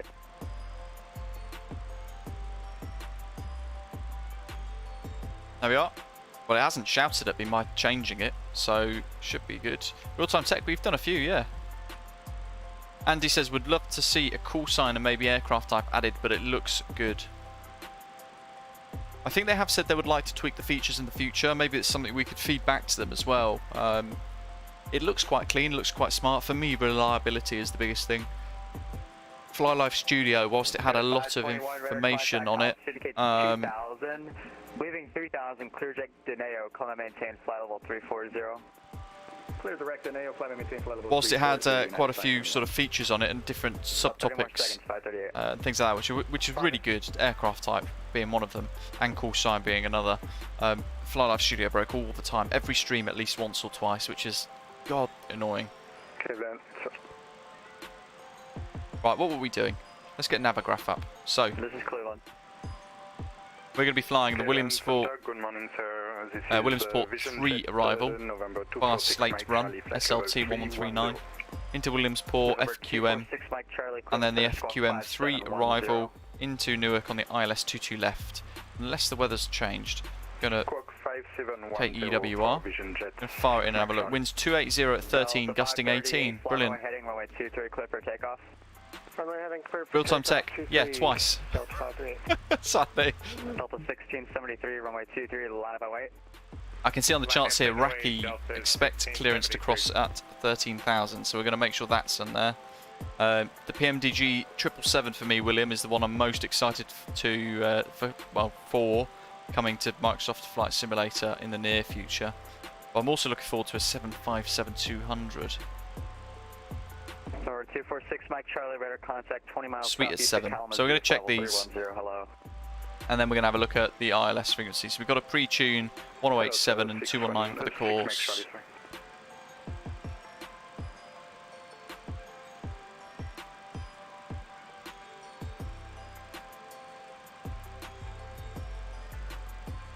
It is, yeah, it's a 12 knot crosswind component. It's orange, so this is going to be tricky. I've never flown this before.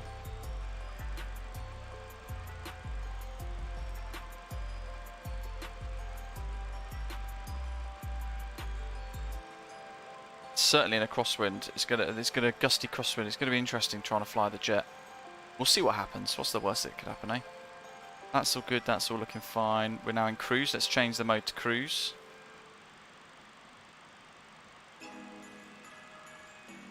Max 7.8. That's working out nicely.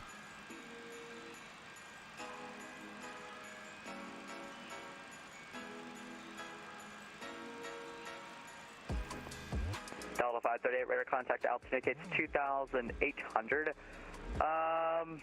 Leaving 3,000, clear direct to NATO, climb and maintain 340. Standby, comms, ADF, we're not using any of those, so 108, decimal 7, 219.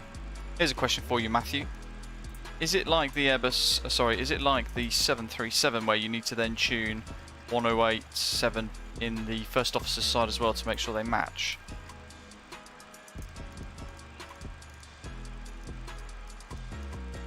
Like so, or can you just set the captain's one and then set nav 2? 538, do not exceed 280 knots, still advised. Right, do not exceed 280 knots, still advised, Delta 538. No, Manchester, I've got a Turtle Beach Velocity 1 yoke and throttle kit. I've got no radio panel or anything except for, it was something called the Visix autopilot panel. I don't think you can buy them anymore, fortunately. In fact, Jeff in our live chat was the chap who created it.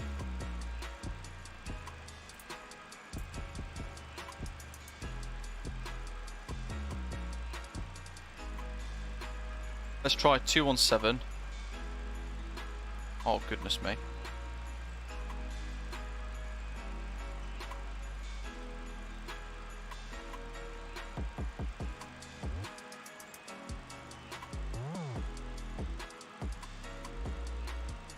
I don't know if this is changing all the colours at the same time for you guys. I have no idea. I've just tweaked, tried to take the brightness down a little bit.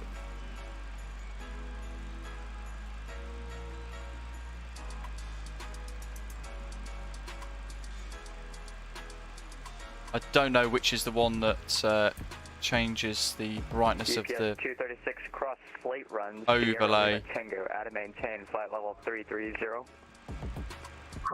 Let's try that.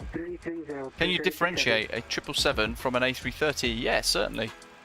Delta 1673, I'd be lying if I said I didn't forget about you. Fly runway heading, runway 23, clear for takeoff. Runway heading, for runway 23, clear for takeoff, Delta 1673.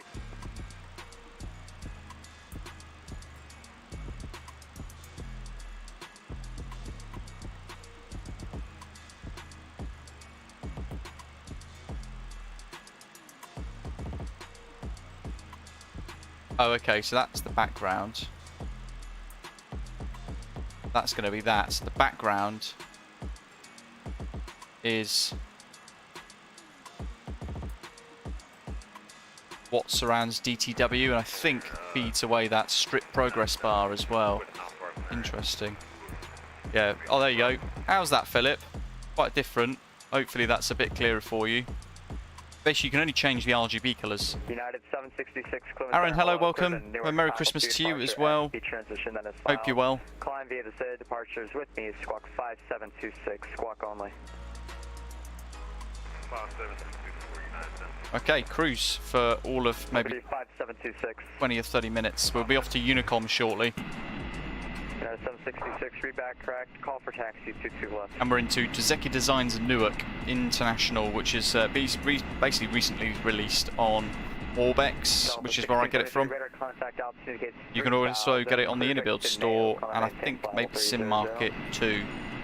Fantastic developer, beautiful sceneries. This one I think for me is very frames heavy, but I have for today updated my graphics driver to the latest version and restarted my computer.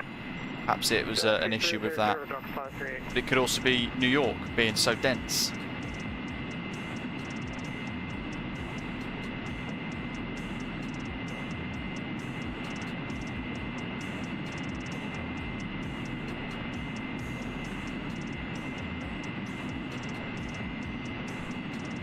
And Walker 2688, clearance Southwest, standby.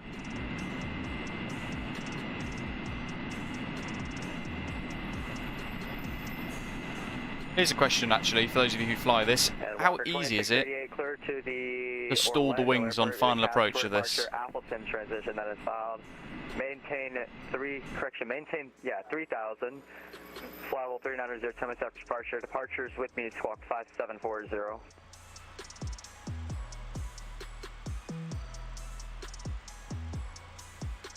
Luke, it also has Volanta as your network for this flight, just letting you know as you can't see it, or can you with this one? No, I can't really see what it's giving out to you guys. 2688 readback is correct. Call for taxi. The lakefront altimeter is 3037.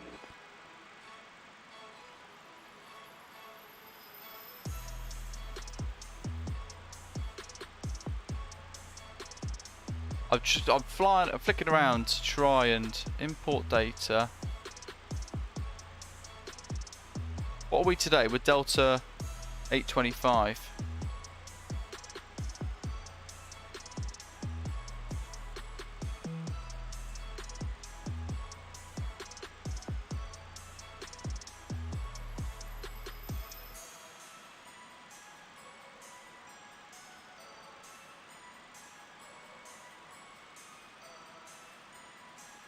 Yeah, no, effectively I can't change the network that's showing that we're using for today. It's literally only giving me the option to autosave enabled, loaded flight, change settings, cancel flight. No, it's none of those. Weird. Okay, landing calculations. We've got Delta 825 cross slate run, Sierra Lima Tango, out of maintain, flight level 330. cross slate run at flight level 330, Delta 825. Thanks for the help with the speed. Roger, thank you. Cleveland Center, good morning. Southwest 2665 with you, climbing flight level 320 for flight level 370.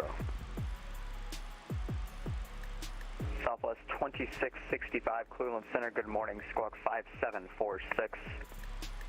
5746, and going ident for Southwest 2665.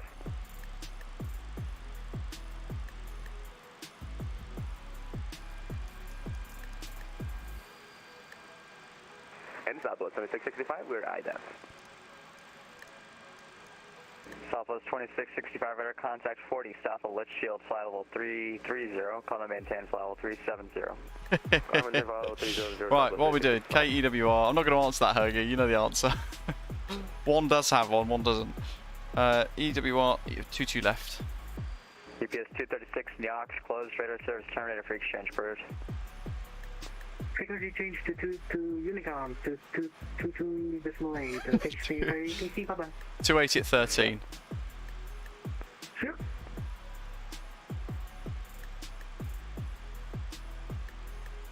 Outside air temperature, 2 degrees. Makes Detroit seem positively cold. Add ref, I'm going to add 10. Auto brake, min. I find the ground effect on this is very intense. altimeter's 3024, which isn't far off that.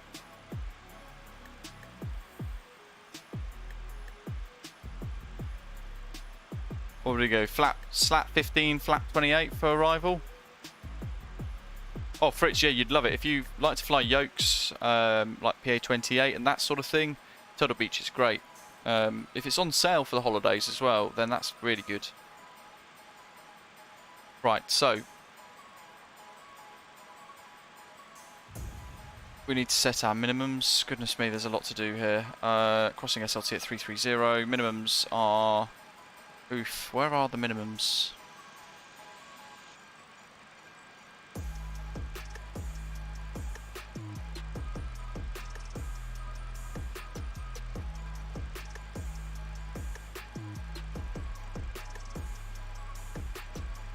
What is my minimums here actually? 211 or 200? Delta 538, transition to Mach, do not exceed Mach 0.70. Mach 0.70, Delta 538. 2468. It's about there, 210.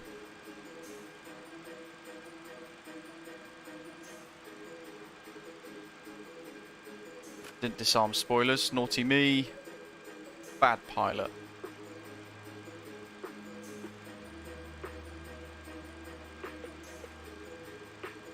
We need airport elevation in Newark, which is 17 feet. Cleveland Center, hello, UPS 2867, flight level 290. UPS 2867, Cleveland Center, squawk 5735. 5735, UPS 2867. Goodness.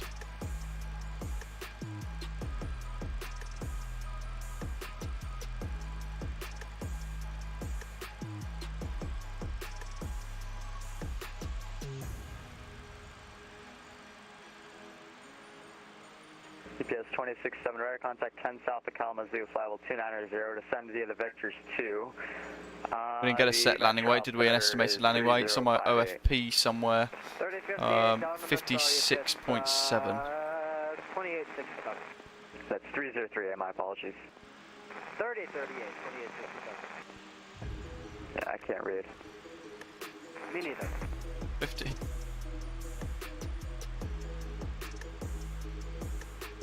Set that.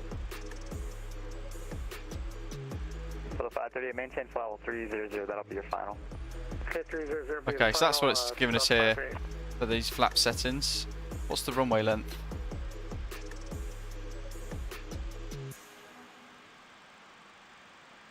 Delta, correction, Osprey 5563, cross slate run, Sierra Lima Tango out of maintain flight level 330. 2 left. Sierra Lima Tango, flight level 330. 3048.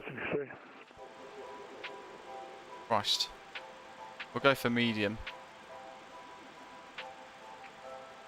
That's better.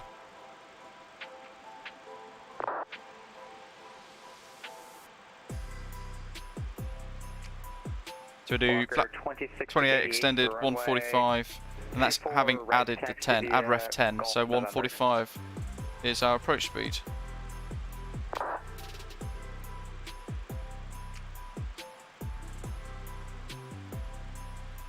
Flap 28 and slap 15. That's Volanta, Massimiliano.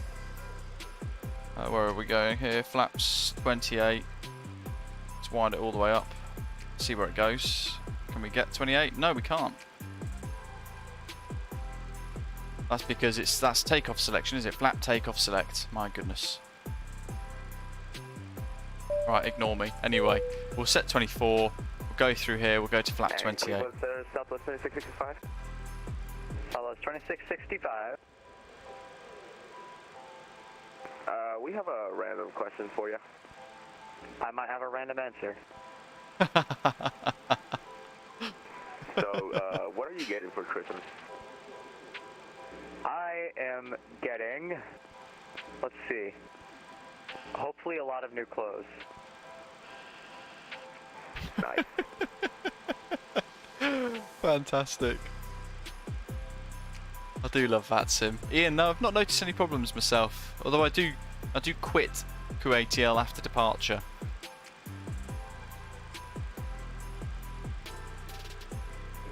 2665, I have a random question. Go ahead. What are you getting for Christmas? Oh dear.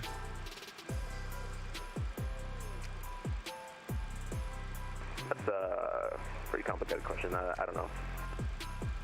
Yeah, me too. That's why I made it up. Delta 825, New York's closed. Radar service terminated for exchange approved. Exchange approved. Delta 825. Merry Christmas. Good day. You too, see ya. See ya. 1228. It's a Delta Tank. I've got a wired headset still.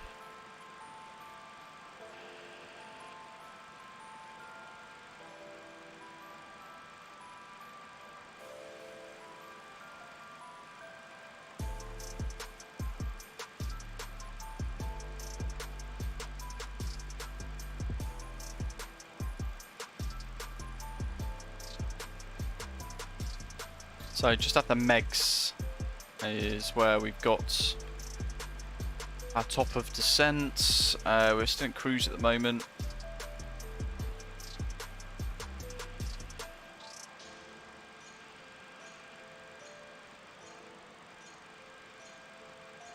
Pop this little bit of tilt down.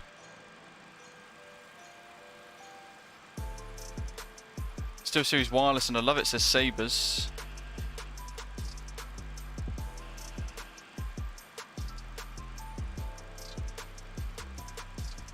Mark, nice, you're getting a Bravo throttle to go with your Alpha yoke. Is anyone else getting some awesome flight sim related stuff for Christmas?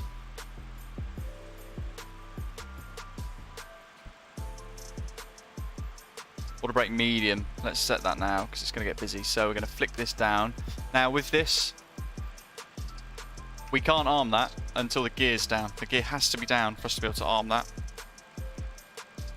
There's one other thing that we've got to do whilst trying to fly an approach.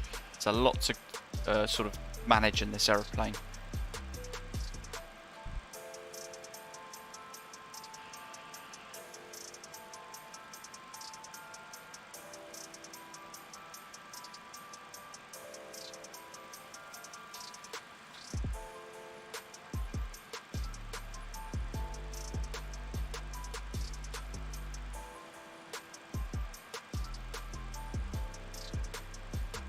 Real-time tech, no, they're real people. It's the VATSIM networks. They're real people being controllers and also being pilots as well, like we are at the moment. I'm flying as a pilot on the VATSIM network in Microsoft Flight Simulator.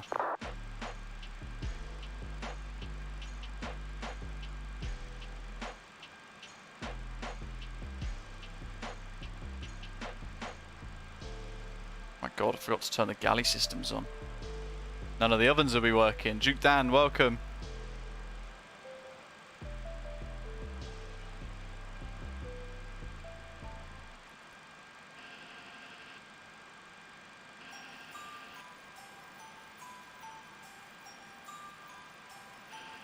See what it does. I've just tickled VNAV.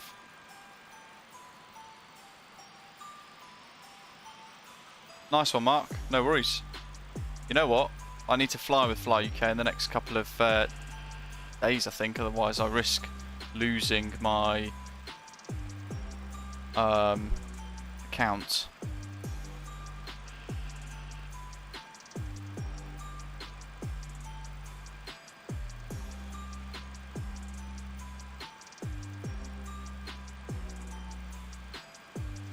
Oh, Juliet Charlie Mike. It's a cool setup, this. The Boeing Cockpit Next Level Racing. I've got it. I've had it for a couple of weeks now. It is mind-blowingly good.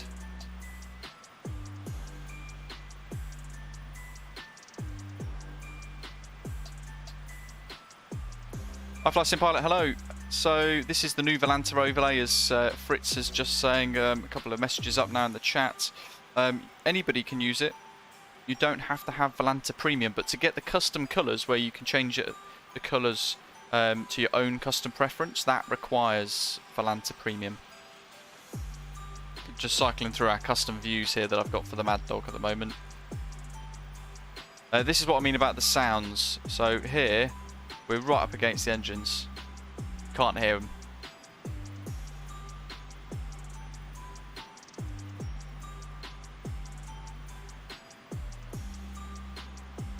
I'd expect it to be really loud here, but there's no sound change, and that's one of the flaws with this product.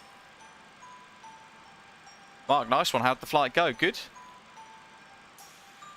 Ashley's smashing out the A310.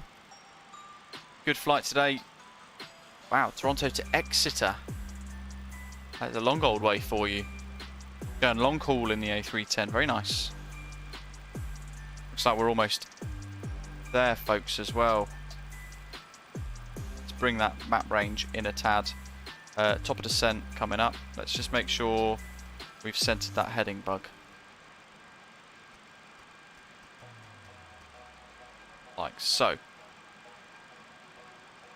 John says, I'd like a 4090, but I'd worry Father Christmas would get stuck in the chimney. It's that big.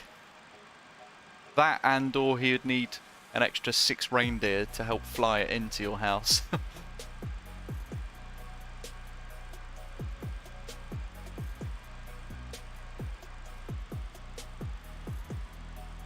So you know what I'm going to do? I'm going to set the altimeter now 3024 on this one. Oops. Which is 1024. So up here, set that. Craig, welcome, buddy. That's set. There's MCDU message. Reset FCGP altitude. Down it goes. It's because we're about to hit top of descent. It's warning us early. Let's go down to 7. That reminds me, actually, you know what we didn't do when we mentioned it? Didn't check our waypoints here. So Raki, well, flight level 130.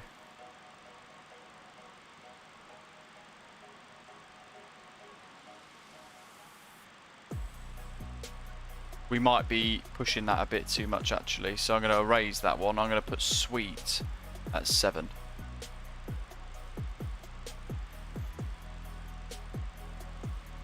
Like so. I'd imagine that's going to get us very quickly nose down, there we go, to a rate of descent.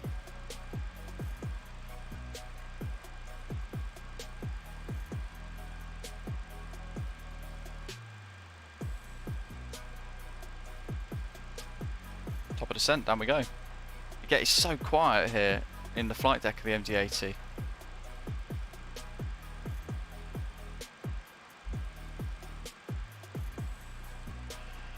We're going to need a bit of speed brake, I think.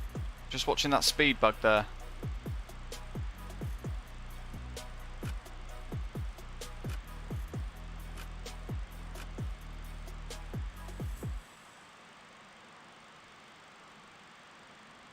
Delta Tango says his wonderful wife encouraged a great raisable IKEA table this summer for all the sim gear to live all the time right in front of the living room 4K TV. I'll be humbly grateful at Christmas. That's epic.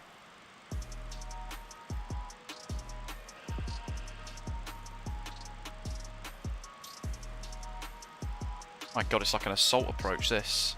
Always check the nav data sooner rather than later, guys.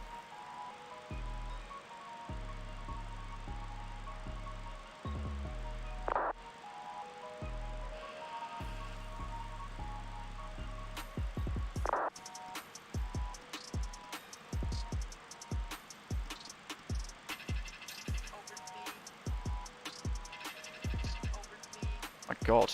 Just saw the vertical speed there.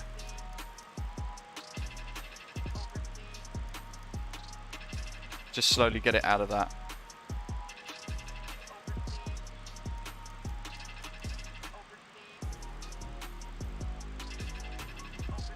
Wow.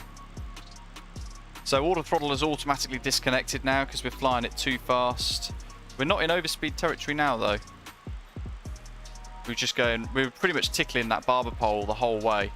Gonna get rid of the speed though for a bit longer. Auto thrust can go back on.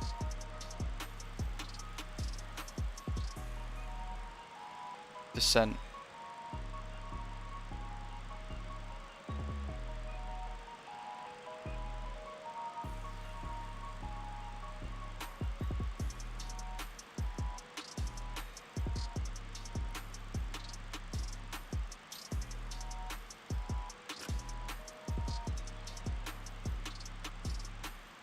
Fixed it.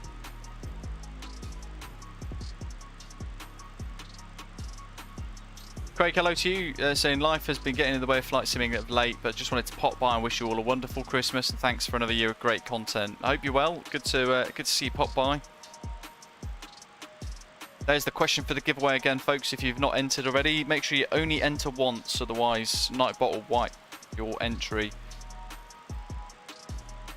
Brit, here's a bit of an odd question for you. Do you ever go back and watch your live streams? I don't tend to, no, unless something maybe has cropped up that I want to kind of go and replay and see what I've done, learning point of view, that sort of thing.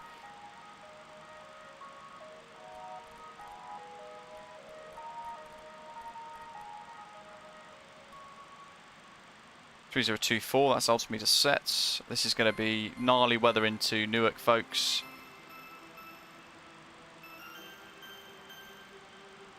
Latest METAR winds 280 degrees at 13 knots, gusting 18, 10 statute miles visibility.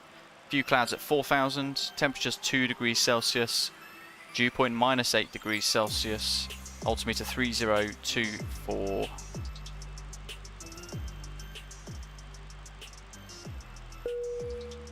Ladies and gentlemen, as we begin our descent, we request that you return to your seat and make sure your seatbelt is securely fastened low and tight across your lap. If you've taken out any carry-on items, please make sure they are safely stowed underneath the seat in front of you or in the overhead bin. So from Suite, we're going to vector to Patron. And then from there,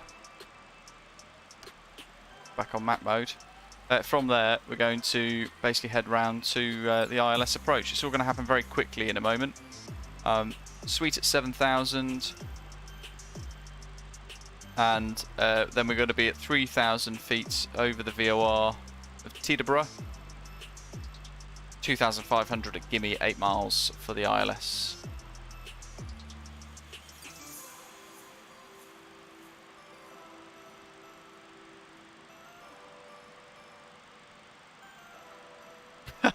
Actually, yeah, I do remember that one where he flipped the CRJ on takeoff. Whoops. Vilnius was a good one as well. Actually, you know what? I did watch that one back. I did watch the approaches into Vilnius back. That was that was a classic. We should do a blooper thing, shouldn't we? Yeah, looking back over 2022, some of the absolute cock-ups that we did. Good fun.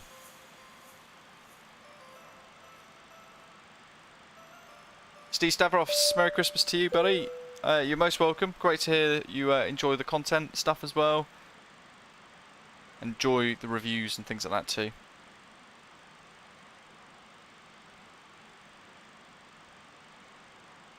Film, yes. That was absolute corker, that. What was the one we flew into recently as well? We had a drag race on the runway. That's it, Ian. Yes.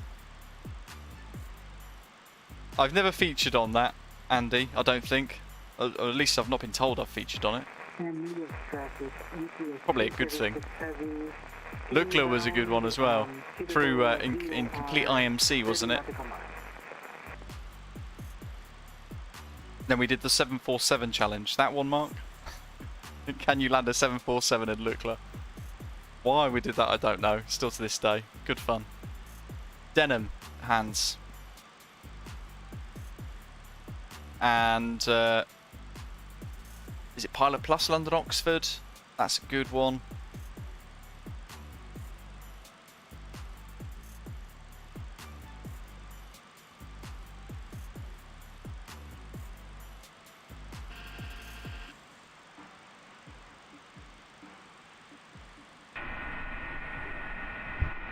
Which descending all the way on idle here. No idea what to expect, but we have got landing rate monitor fired up, so we will get a touchdown rating So you guys will have to throw the numbers into the chat at a guess. I have no idea what the touchdown rating is going to be for this, but I do know the aircraft auto retards the throttle for you, which is quite cool.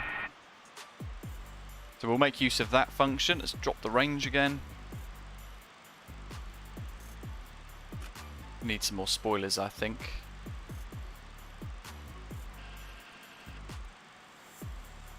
$3,000.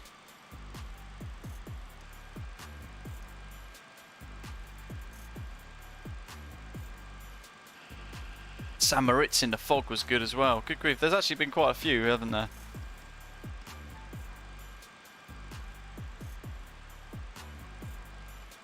I need to get my landing speed calculations out here because we are...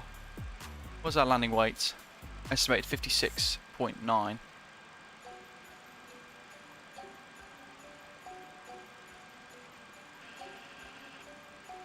So we'll call it 57 ton.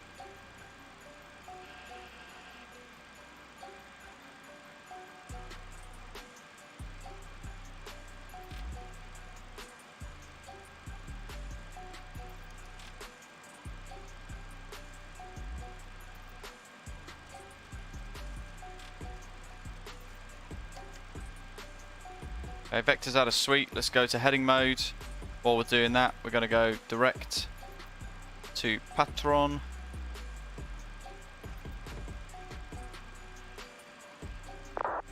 Execute. Back to nav.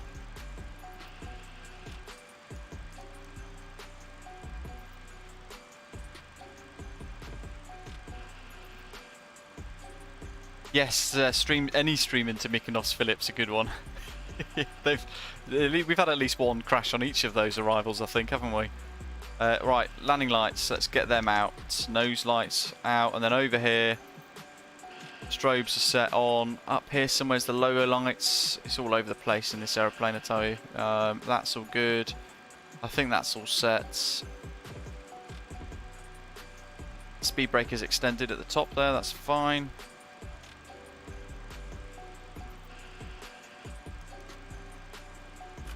Let's arm that now.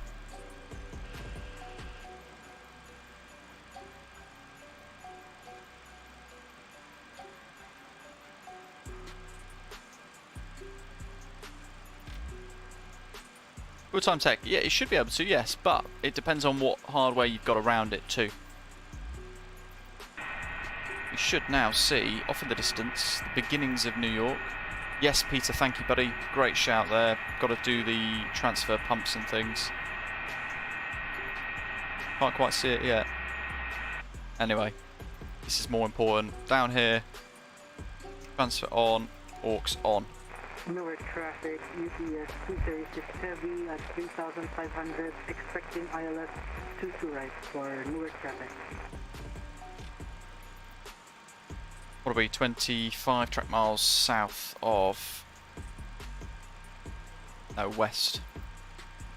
Newark traffic at Delta 825 MD82, 25 track miles west of...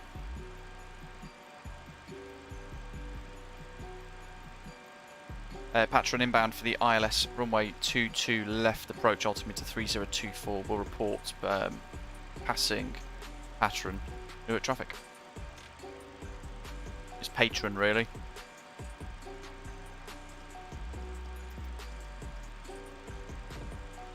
Ronnie, good evening, buddy.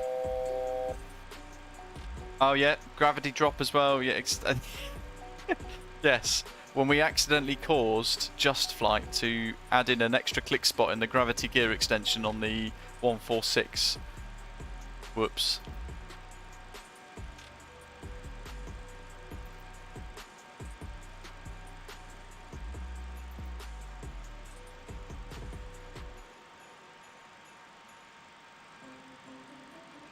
Oh, there goes a stutter, which means over here somewhere we might see. And Newark traffic, UPS Can't really see anything, but I kind of expected Newark to be over there somewhere. Actually, New York's over there, isn't it? So Newark's here somewhere. Drzewiecki Designs, that's the link in the description down below as well if you guys want to get your hands on this new scenery from those guys.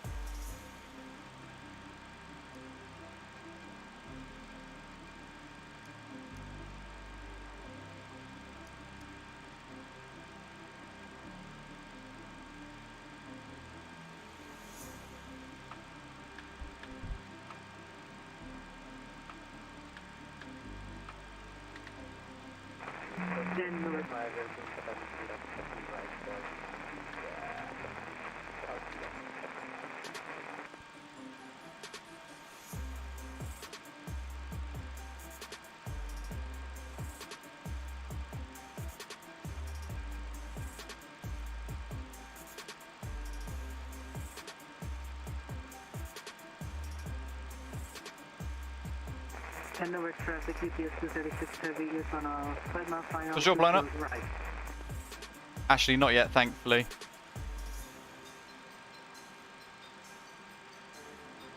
We're at alpha speed.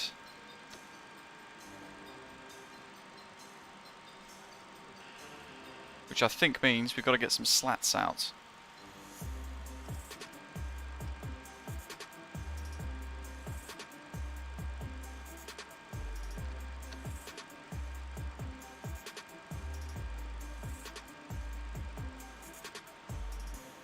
There goes some flaps and slats. Yeah, is asking how frames per second heavy is Drzewiecki Design Newark. Usually their scenery is very well optimized. However, I found it to be almost a slideshow when I was spawned in the other day. We'll find out in a minute though. It may well have been just the conditions weren't right, or first load could have been a bit of a struggle for the sim, but we'll find out as we get a bit closer, see how the sim copes, although already now we're getting stutters, aren't we? So if you guys would have seen that as well. Yeah, don't forget to smash the like button, folks, while you're here as well if you've not done so already. Yeah, the sim is starting to show signs of struggle now. Oh my god. Yeah. This is going to be a slideshow. I hope the performance isn't that bad. I haven't got a terribly awful system. It's a fairly mid-range spec, so if I can't run it, it's not going to be very enjoyable, is it? Who knows? Let's find out. When we get on the ground, we will draw the winners for those 2 copies of the iniBuilds Detroit scenery for Microsoft Flight Simulator 2. ILS has now become active.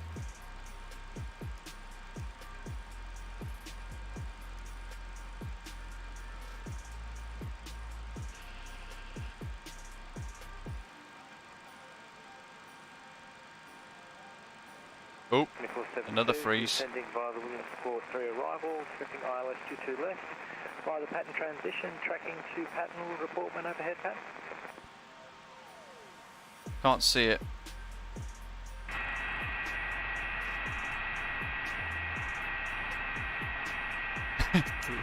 Mark, yes, TBS. Clark Kent turning into Superman. Okay, not too long to go now.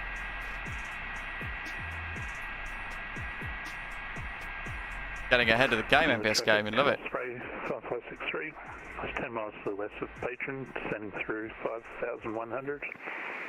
10 miles. Vectoring wide to allow room for the Delta 825.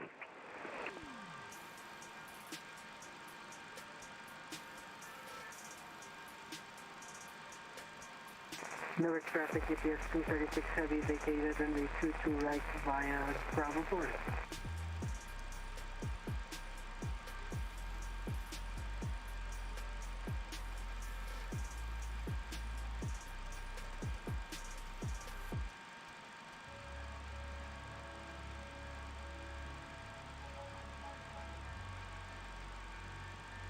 That's done, that's done, that's done. Have I missed anything?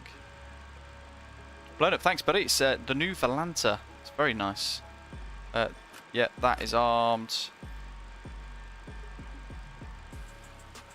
Let's get some more flaps in on dialer flap. We'll go to 24.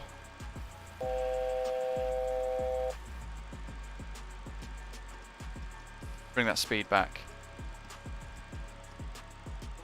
Newark traffic, Delta 825 is turning base, Petron, inbound Teterborough for the ILS 22 left, Newark traffic. Hands, yeah, it's a good shout. The gear is changing frequently.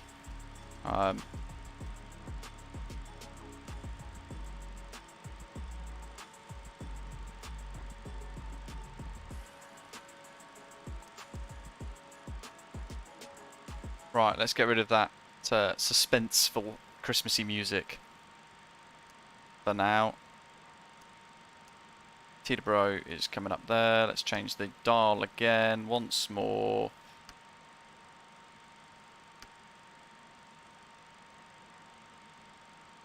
Two 1 2 0.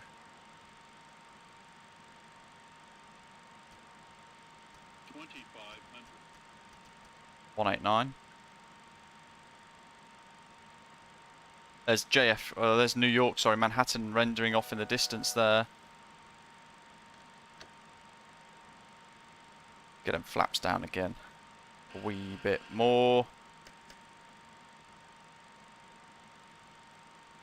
Turn to Teterborough. We want to arm VOR lock.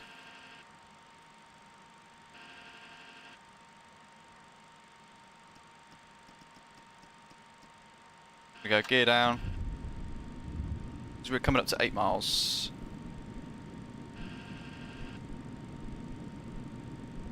ILS. Lock captures. Newark traffic, Osprey 5563, is that Patron? 160, 145. ILS 22 left. And number 2. Now the gear's down, down here. Osprey, Click. 5563. Get down 3 green. They're going to be flat 28. Yes. Now it's active. Land flaps selected.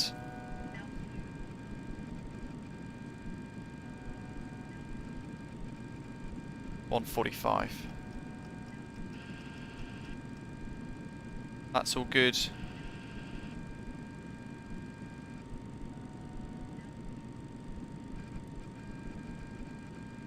Auto go around is armed. Newark traffic, Delta 825 is final 8 miles, ILS 22 left, Newark traffic. Hold on a second.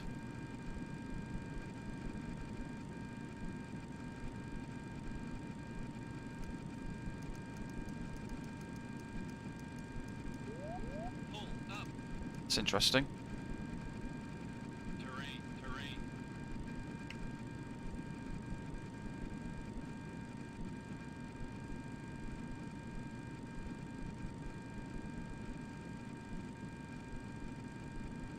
And it's time for a go around.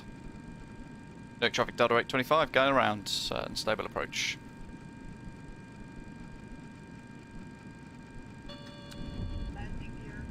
Gear up.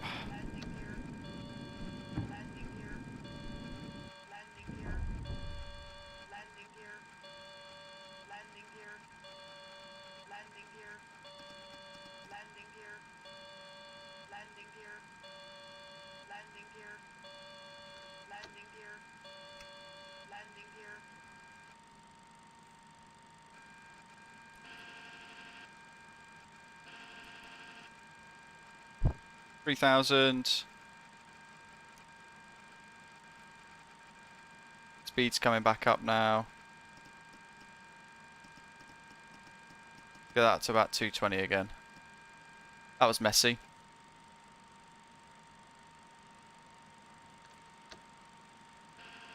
Climb to 500, climb right turn to 3000 on heading 225.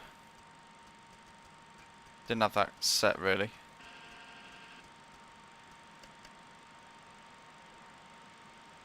And inbound the ARD VOR.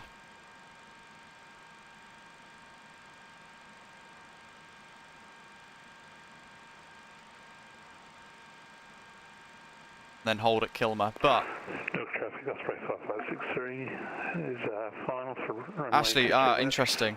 5.5 miles out.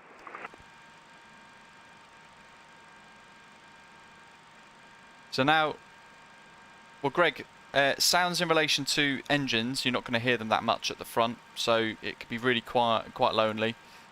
Who we got here? We got Delta 539 coming in a 737-800. That's Ian. So we're going to turn right now. No traffic, Delta 825 is over the field and turning northbound.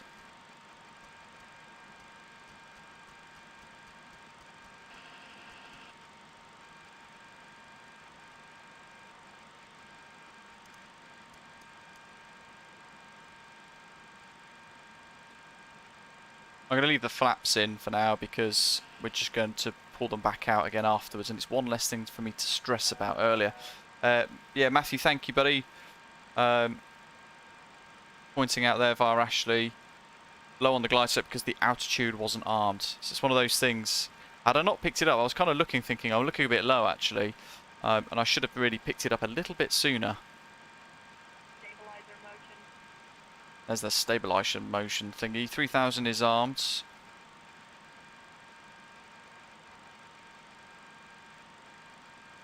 And we'll work around for another go. Newark traffic, Southwest 24 well, there's Newark. Is overhead pattern and is inbound for the ILS runway 22 left. We'll report when established. Let's see. Number 2. Newark traffic. We've got a couple of guys on approach. Can't really see them all that well, but there's a little glimpse of Newark Airport down there from Drzewiecki Design. And actually, oh, there he is. One of the guys. Newark Liberty traffic, United 2 Kilo Golf radio check. Your readability 5. Thanks, sir. We're going to set that in with Patron again, just because we get a bit of a downwind leg again to sort of use. So 3000 is set.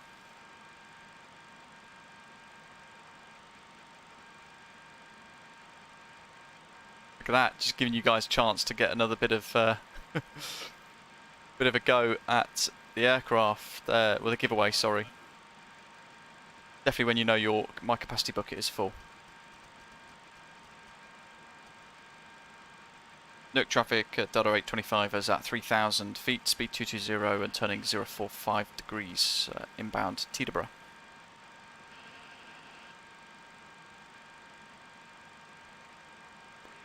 Newark traffic, United 1343. Got one there. Lining up runway 22 right at Whiskey.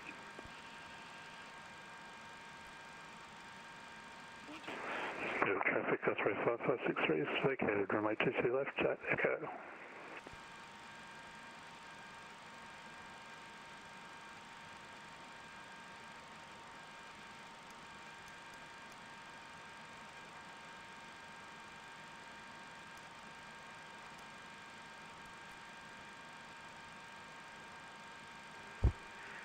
Newark traffic, United 1343 is going to be taken off runway 22 right on the turnpike climb, Newark.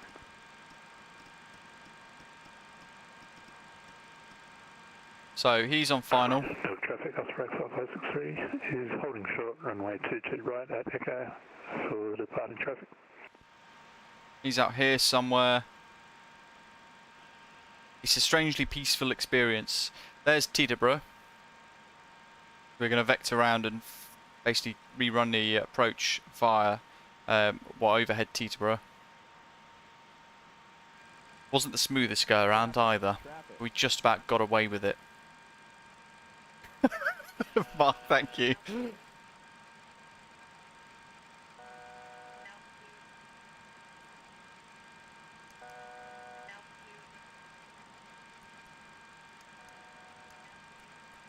Newark traffic, United 1343. Newark traffic, Osprey 5563 crossing runway 22 right, taxiing to Autopilot auto thrust. Newark traffic, Southwest 2472 is established runway 22 left. Let's just set that for now. Newark traffic.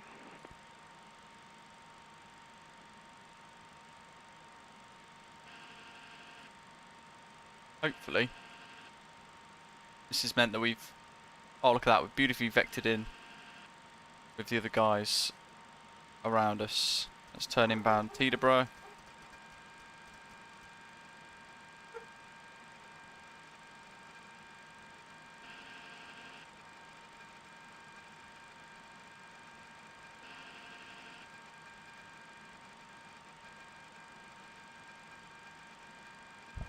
And we are going to give it another go.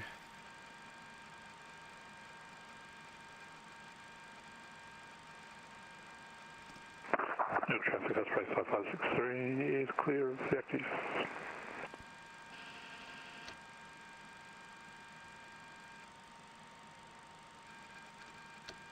Yeah, flap down to 28 again. Gear down. Make sure we've rearmed the spoilers. Flaps are shown and land. Now we have to rearm that again. We've got auto brake onto medium. We need to turn right.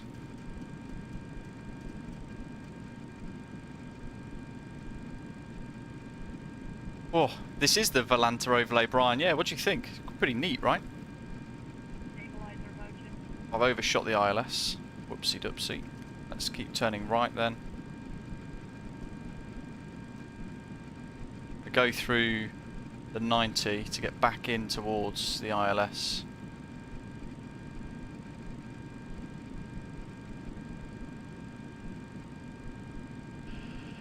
KEWR lock mode.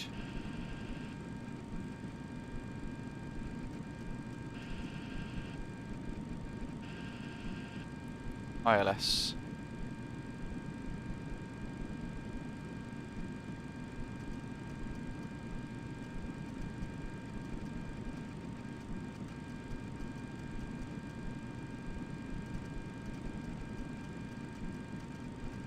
Two on 9. The speed down to 145 again. Gears down 3 green.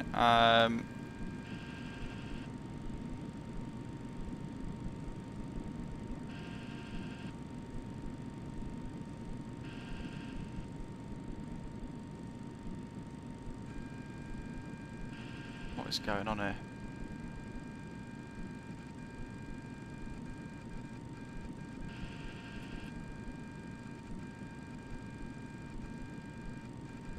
If in doubt, and fly the thing. Newark traffic, Delta 825 is inbound for the visual approach runway 22 left. November. Oh, whoops.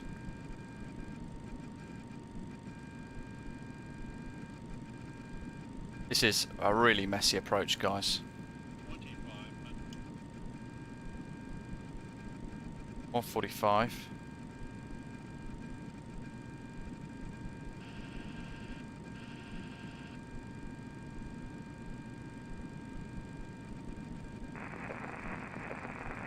Definitely broke something, or not set something up right here.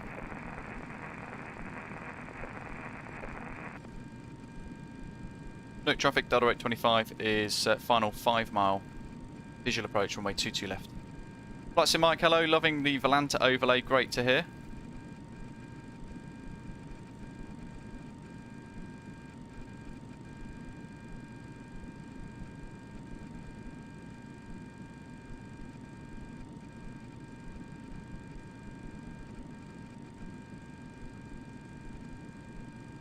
Here we go.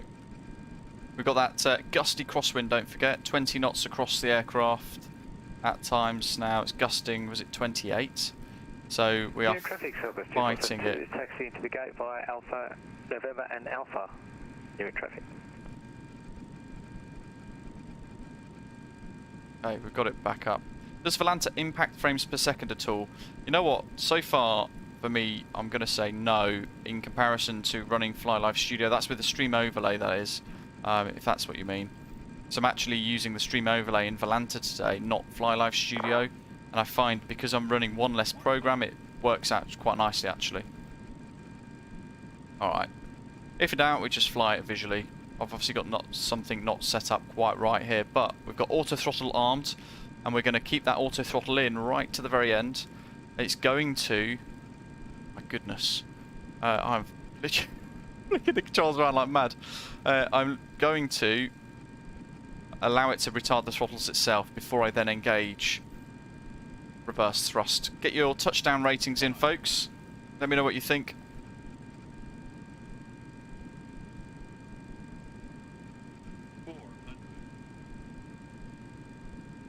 God. 19 knot crosswind apparently, according to the map. trying to extend that centre line all the way through the aeroplane.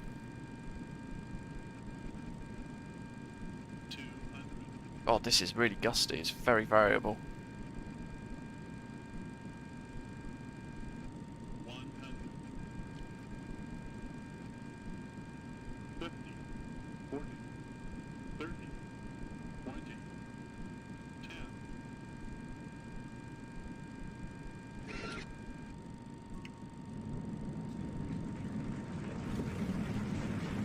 Oh my god. Wind 18 knots at 323. Holy Christ, that was difficult.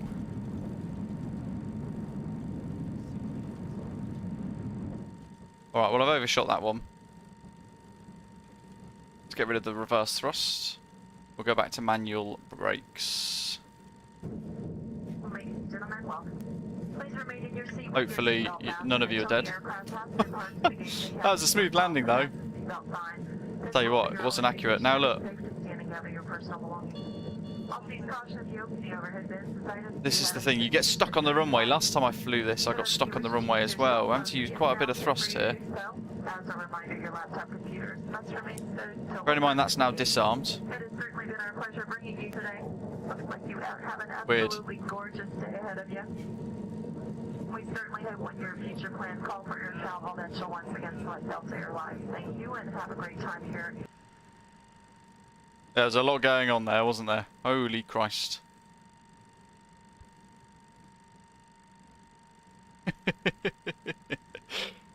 Oh dear. TBS, thank you. It wasn't that great. Lieutenant Riot makes a good point there. Should have really put ailerons into wind for touchdown just to try and keep those aircraft wings nice and level. Oh, Andy, browser crashed at 20 feet. Good grief. Newark traffic, Delta 825 is vacated, runway 22 left. Now we've got to find gate 46 Bravo. Stand Bravo 6-2, pushing back and starting engines.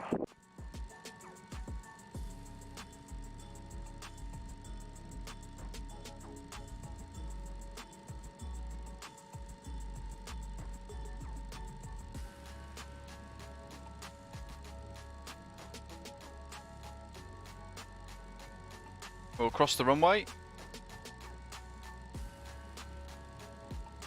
which I think is at Victor. Might be wrong. God, we're right at the very bottom here, this runway. So we're going to cross the runway. We're going to taxi up Alpha to 46 Bravo, which is, okay, it's right there. We're going to get QATL fired up. You know what? Performance isn't, it's a little bit stuttery there. That's because I'm kind of launching QATL as well. Look at that, turned into a bit of a sideshow there quite quick. We're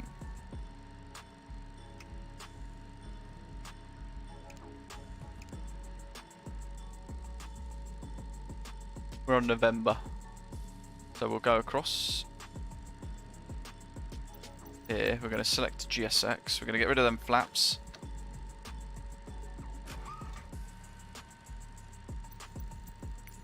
GSX is still loading. There we are. 46 Bravo is the one we want. Let's get a follow me car, shall we? We'll get Swissport. Master caution for APU gen off, so we're gonna just reset that. And then eventually when we turn the engines off, it will cycle it across for us.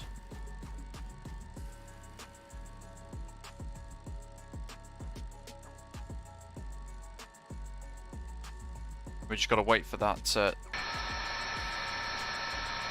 28 seconds for the follow me car. We can retract the wing lights, nose lights can stay on bright, floodlights can stay off. We're going to pop the POS strobe to strobe. Pop the pitot off. Sorry, start pump needs to go on for the APU. I forgot that again. Right, where's me? There he is. Veto stall heat off, that's the next master caution warning, that's fine. Follow me has arrived, let's rock and roll. It's going to take us to 46 Bravo.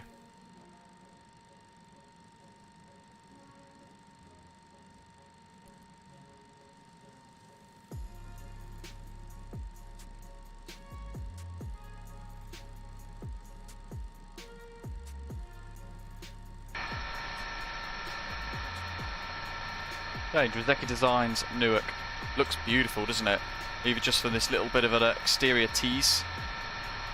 A lot rendering in last minute though, I think it's so intense with how much stuff there is. But look at that. That's absolute whopper of a scenery there. We'll have an explore when we park up. From the flight deck, welcome. We can see your comment, yes.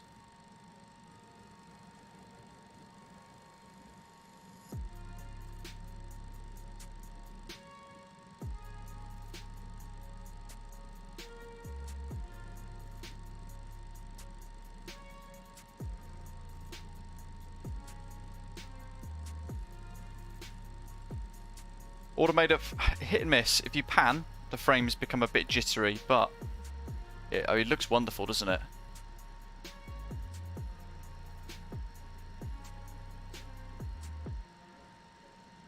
The thing is now, I used to look at my frames per second using Fly Live Studio. I, of course, now don't have Fly Live Studio, so I can't see the frame rates in the sim.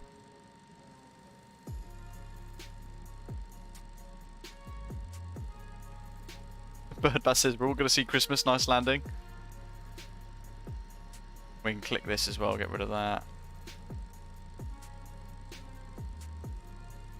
Oh, weird, Matt. Yeah, not sure. Andy, yeah, we're using FSLTL. There's some statics here as well, actually, to be fair. He's indicating left for us. It's telling us that we are going to be turning left.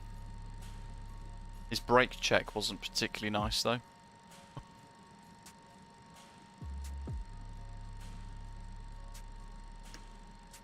Pop them nose lights off.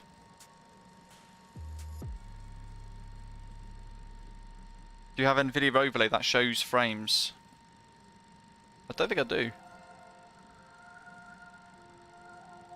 Oh, actually, I've got the Windows Microsofty one. Where's my performance tab? Just reading the frames per second now. 19, 18, 19, 18. Yes, it's about 18 frames per second. It goes down to 12 when I pan. Kevin says you can turn the static aircraft off, which is nice. Yeah, that's a good feature as well. Okay, let's turn in. That's the one Windows game bar. That's what I was just reading.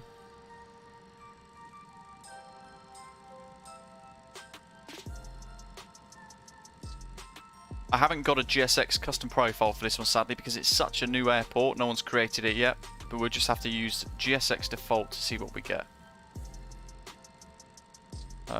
Marshall is testing us, just standing behind the thing there. Oh my god.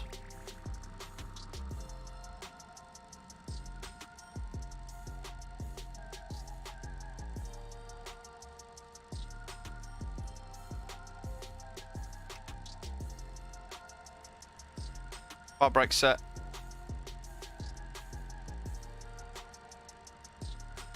And I'm going to say, just going to be fuel control levers to cut off. Delta Tango says, has LAX improved at all on frames? I don't think so, to be honest. Not of that I've had sort of anything I've noticed anyway.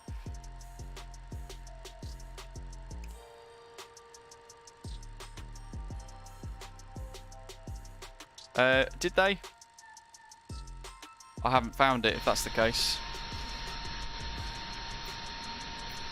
You might be right. It would be something I would imagine they would do, but I haven't found it.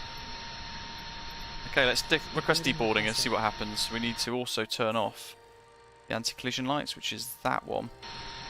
Doesn't have everything's mashed up all over the place in the MD-80, which is part of its quirks, really, but.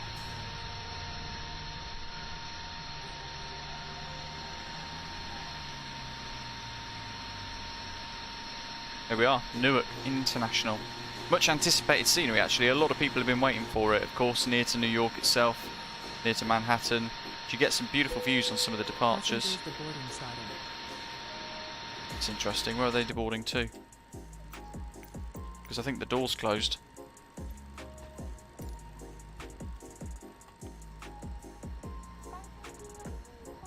Fantastic. So, yeah, brilliant. It's froze. So performance is a little bit hit and miss here. Let's go for a an explore, shall we? The new Newark Liberty. You can kind of rely on Drzewiecki Designs to make some absolute market-leading scenery. It looks beautiful, doesn't it? It looks fantastic. And we burst into the glass here to this end of the concourse, the pier here.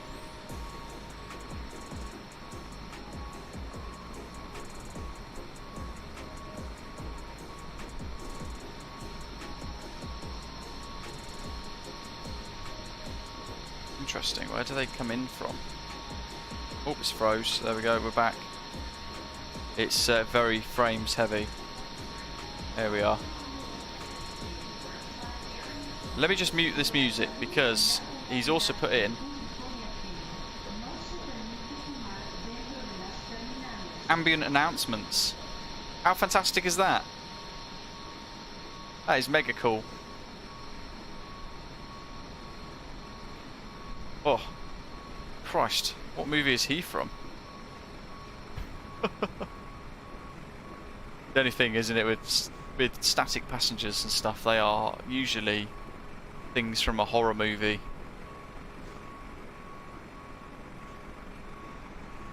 Anyway, what else have we got here? This absolute whopper. There's the skyline up ahead. Of course, if you have something like SAMC New York City, you would see some fantastic ones too. But look at that for a an overview backdrop. Performance-wise, it is kind of struggling a little bit. My system, there is a lot, of course, being rendered in as well. As Harry said, because of how much detail is included. From the flight deck, Matthew, you did a good job flying the dog today. Once you get used to it, it's slightly strange flows. It's such a blast to fly. I think that's the thing. I've got to kind of nail the flows a little bit better and understand the jet a little bit better, and a lot of those mistakes will fade away. And yeah, what's the mirror story? We need to see the mirror actually, by the way, folks, so I'll jump back into the flight deck towards the end and we will explore. We'll have a look at the mirror. That wasn't moving, that's a shame. I thought the check-in feeders might have been moving there. This is one of the concourses with a set of escalators.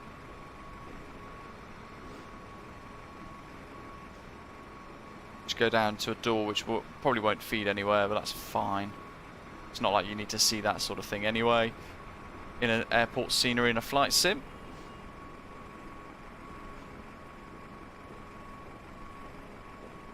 There we are. What do you guys think of this so far?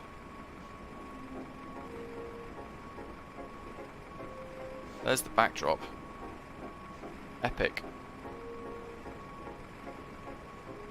Got the El Al pier here as well, the El Al stand. You got the port modelled in too.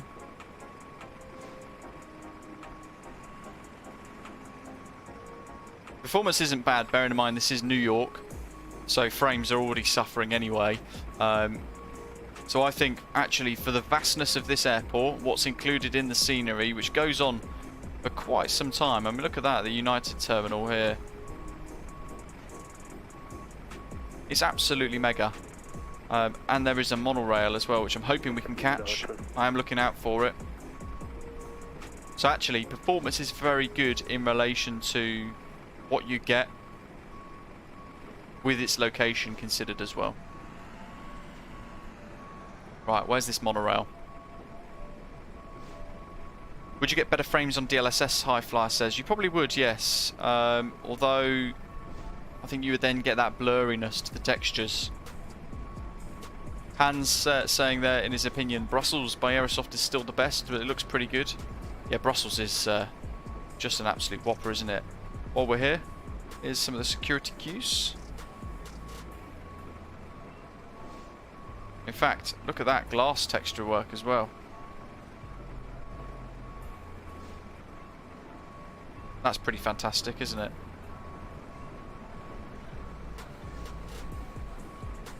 Air train. We're looking out for it. Ah!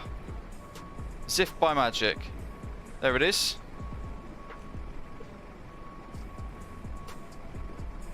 So, oh hello, we're in the control tower now.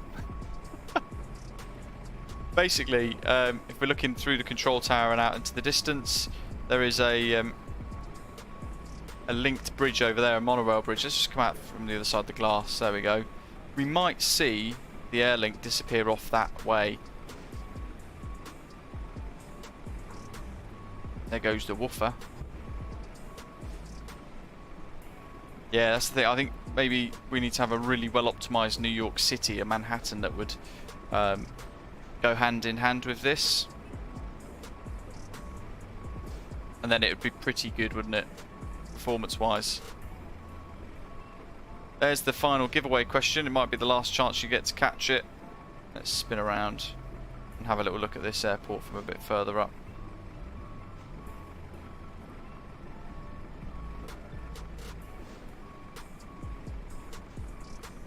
It's huge, isn't it?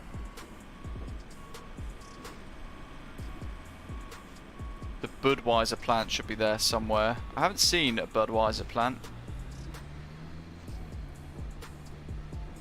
It's nice to know you can turn the statics on and off as well.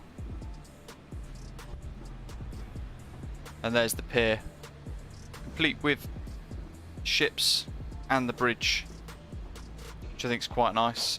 Of course, if we get a bit closer, it might render in a bit better. So let's turn. That's weather. I need drone camera. Bink, bink. Let's turn the rate of the drone cam speed up. Do you want to deboard crew?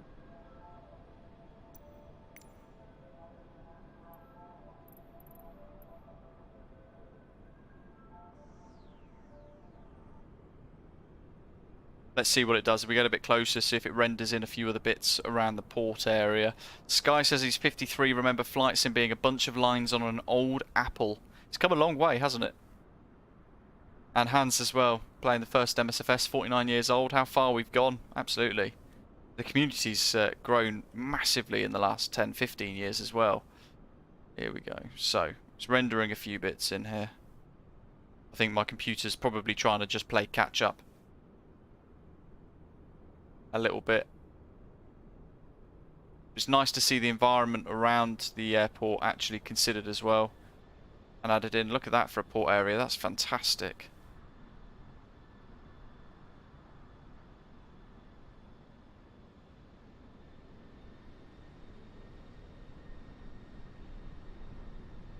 And there's Newark in all its glory. The sheer size of it. Remarkable bit of payware available for Microsoft Flight Simulator now. Lots to see. We won't, of course, go through all of it because I like to leave a few things for you guys to go and explore too. But I do want to go to the main control tower, and then we'll draw the two winners of the giveaways today too. We'll see who's won those two copies of the iniBuilds Detroit Metropolitan John Wayne County Airport scenery for Microsoft Flight Simulator. Good luck to all of you who have entered as well. If you do get drawn as a winner, you've got 24 hours to contact me. There's the little metro. Let's come out of the hotel off in the distance.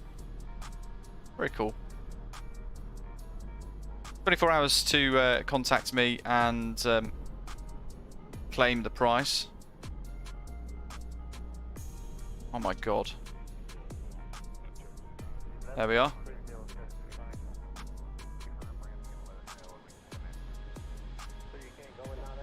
And the ATC tower's got ambient radio chatter as well. Very smart. Awful drone camera work there. Right. 101 eligible entries. The answer, of course, was India. What does the letter I read in the phonetic alphabet? I for India.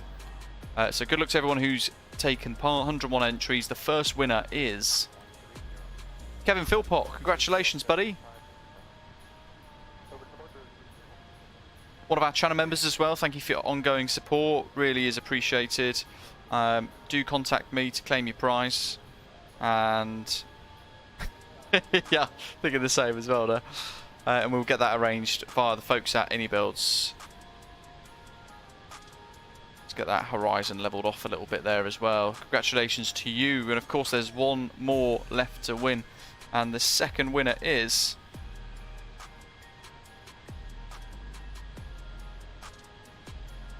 Lieutenant Riot, one of our subscribers as well. Thank you very much, guys. There's 2 winners for today. Make sure both of you contact me directly on Discord or via email, britishafgeek1@gmail.com, the channel's email address, so you can get your prize claimed. And all you require is an iniBuilds store logon account. And that's it. You know what? Performance isn't as bad as I thought it was. It's stuttery, it's laggy, it's frames being jutted around all over the place, but it's a whopper of a scenery, nestled in New York, which is very heavy in the sim anyway. And I think Drzewiecki Designs, on the balance of it, has done a remarkable job getting this created. Thanks for flying with us. I hope you've enjoyed the first live flight in the Leonardo Software House Maddog for Microsoft Flight Simulator. There's links for both sceneries included are in the description down below if you do want to get your hands on that, and the link for the Maddog MSFS 2 if you guys want the ultimate challenge, I suppose, trying to learn a very quirky, difficult jet from years gone by. Well done to both of our winners. Thank you to our channel members, of course, and Fritz donating 10 more channel memberships. Hit subscribe before you head off. Tomorrow we're going to be flying the Fly-by-Wire A32NX again. Check out the latest experimental branch for flight out of Eagle County. I think we're going to be off to Dallas-Fort Worth, I believe. And then on Wednesday we're off to Rovaniemi for a Christmas special. Got to do it once a year, of course. We're going to fly London Gatwick to Rovaniemi, TUI Airways or Jet2. Probably TUI, to be fair. In the PMDG 737-800. But in the meantime, as always, thank you very much for watching, guys. I hope you've enjoyed it with the new Volanta stream overlay. And I'll see you guys tomorrow for another live stream. Take care. Thanks for watching. I'll see you soon.